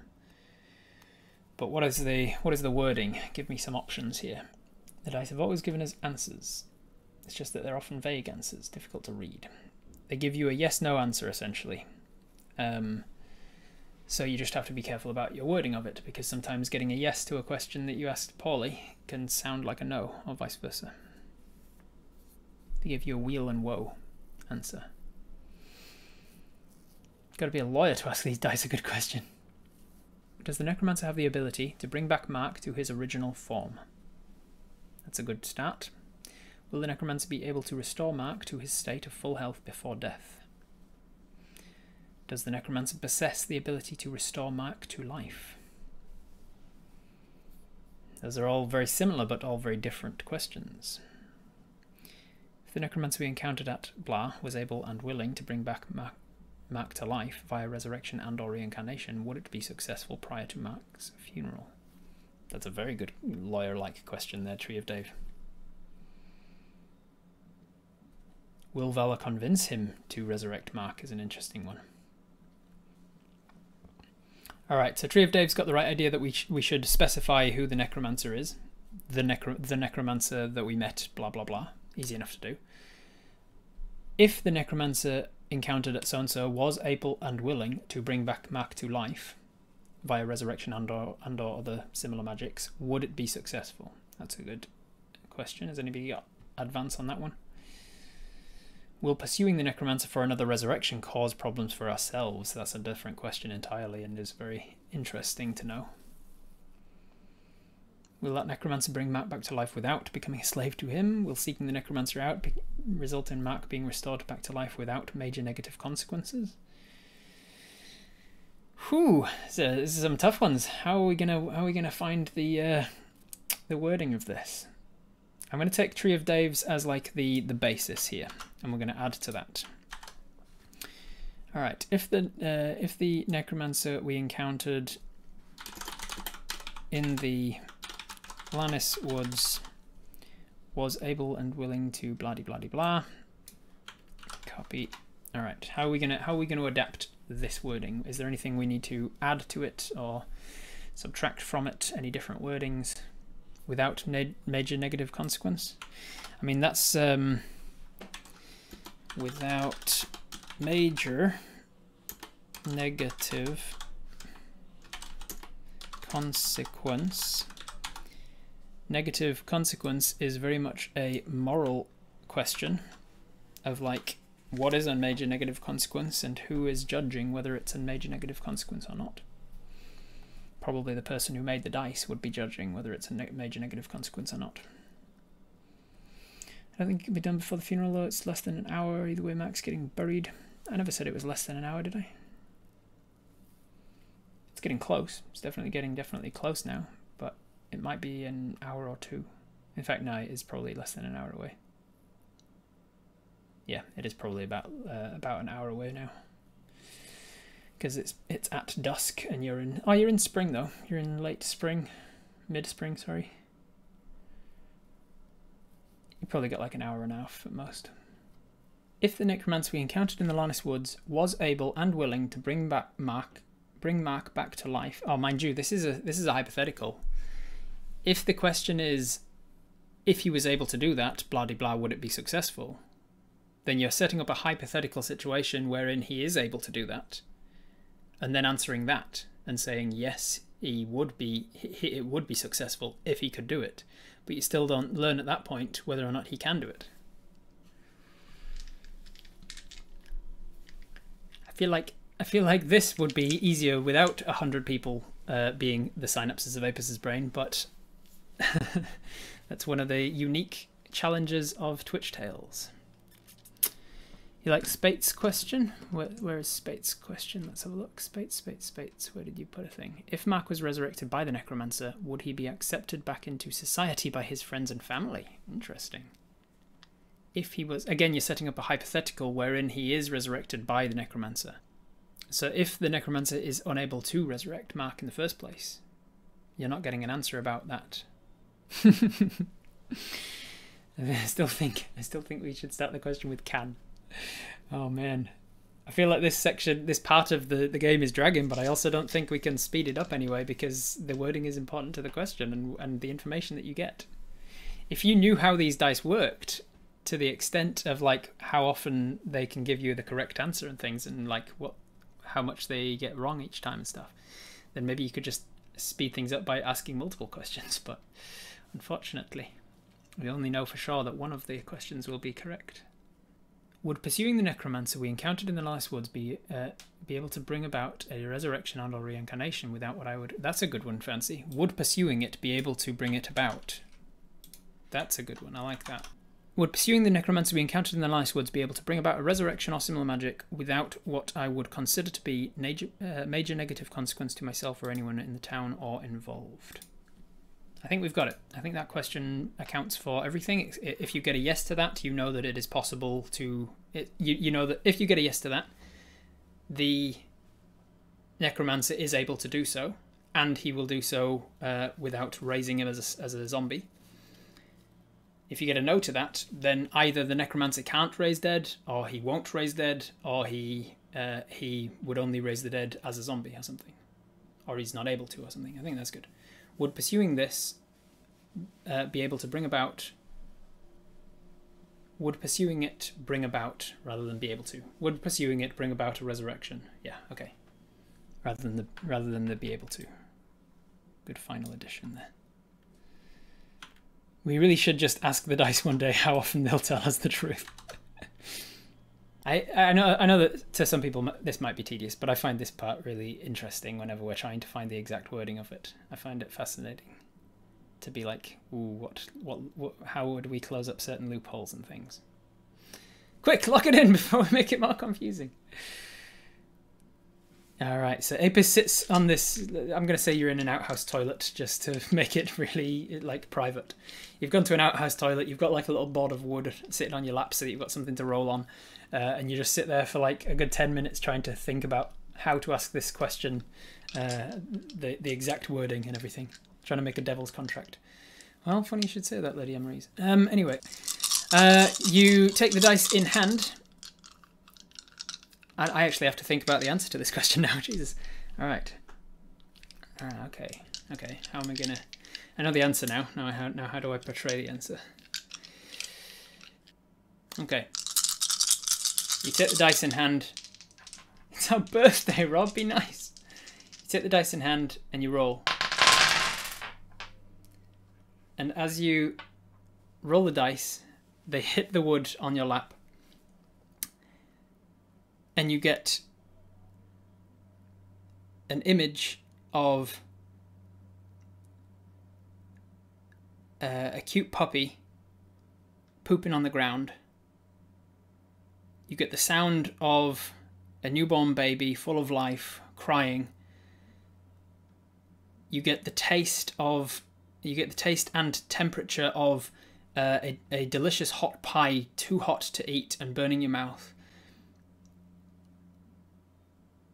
You get the smell of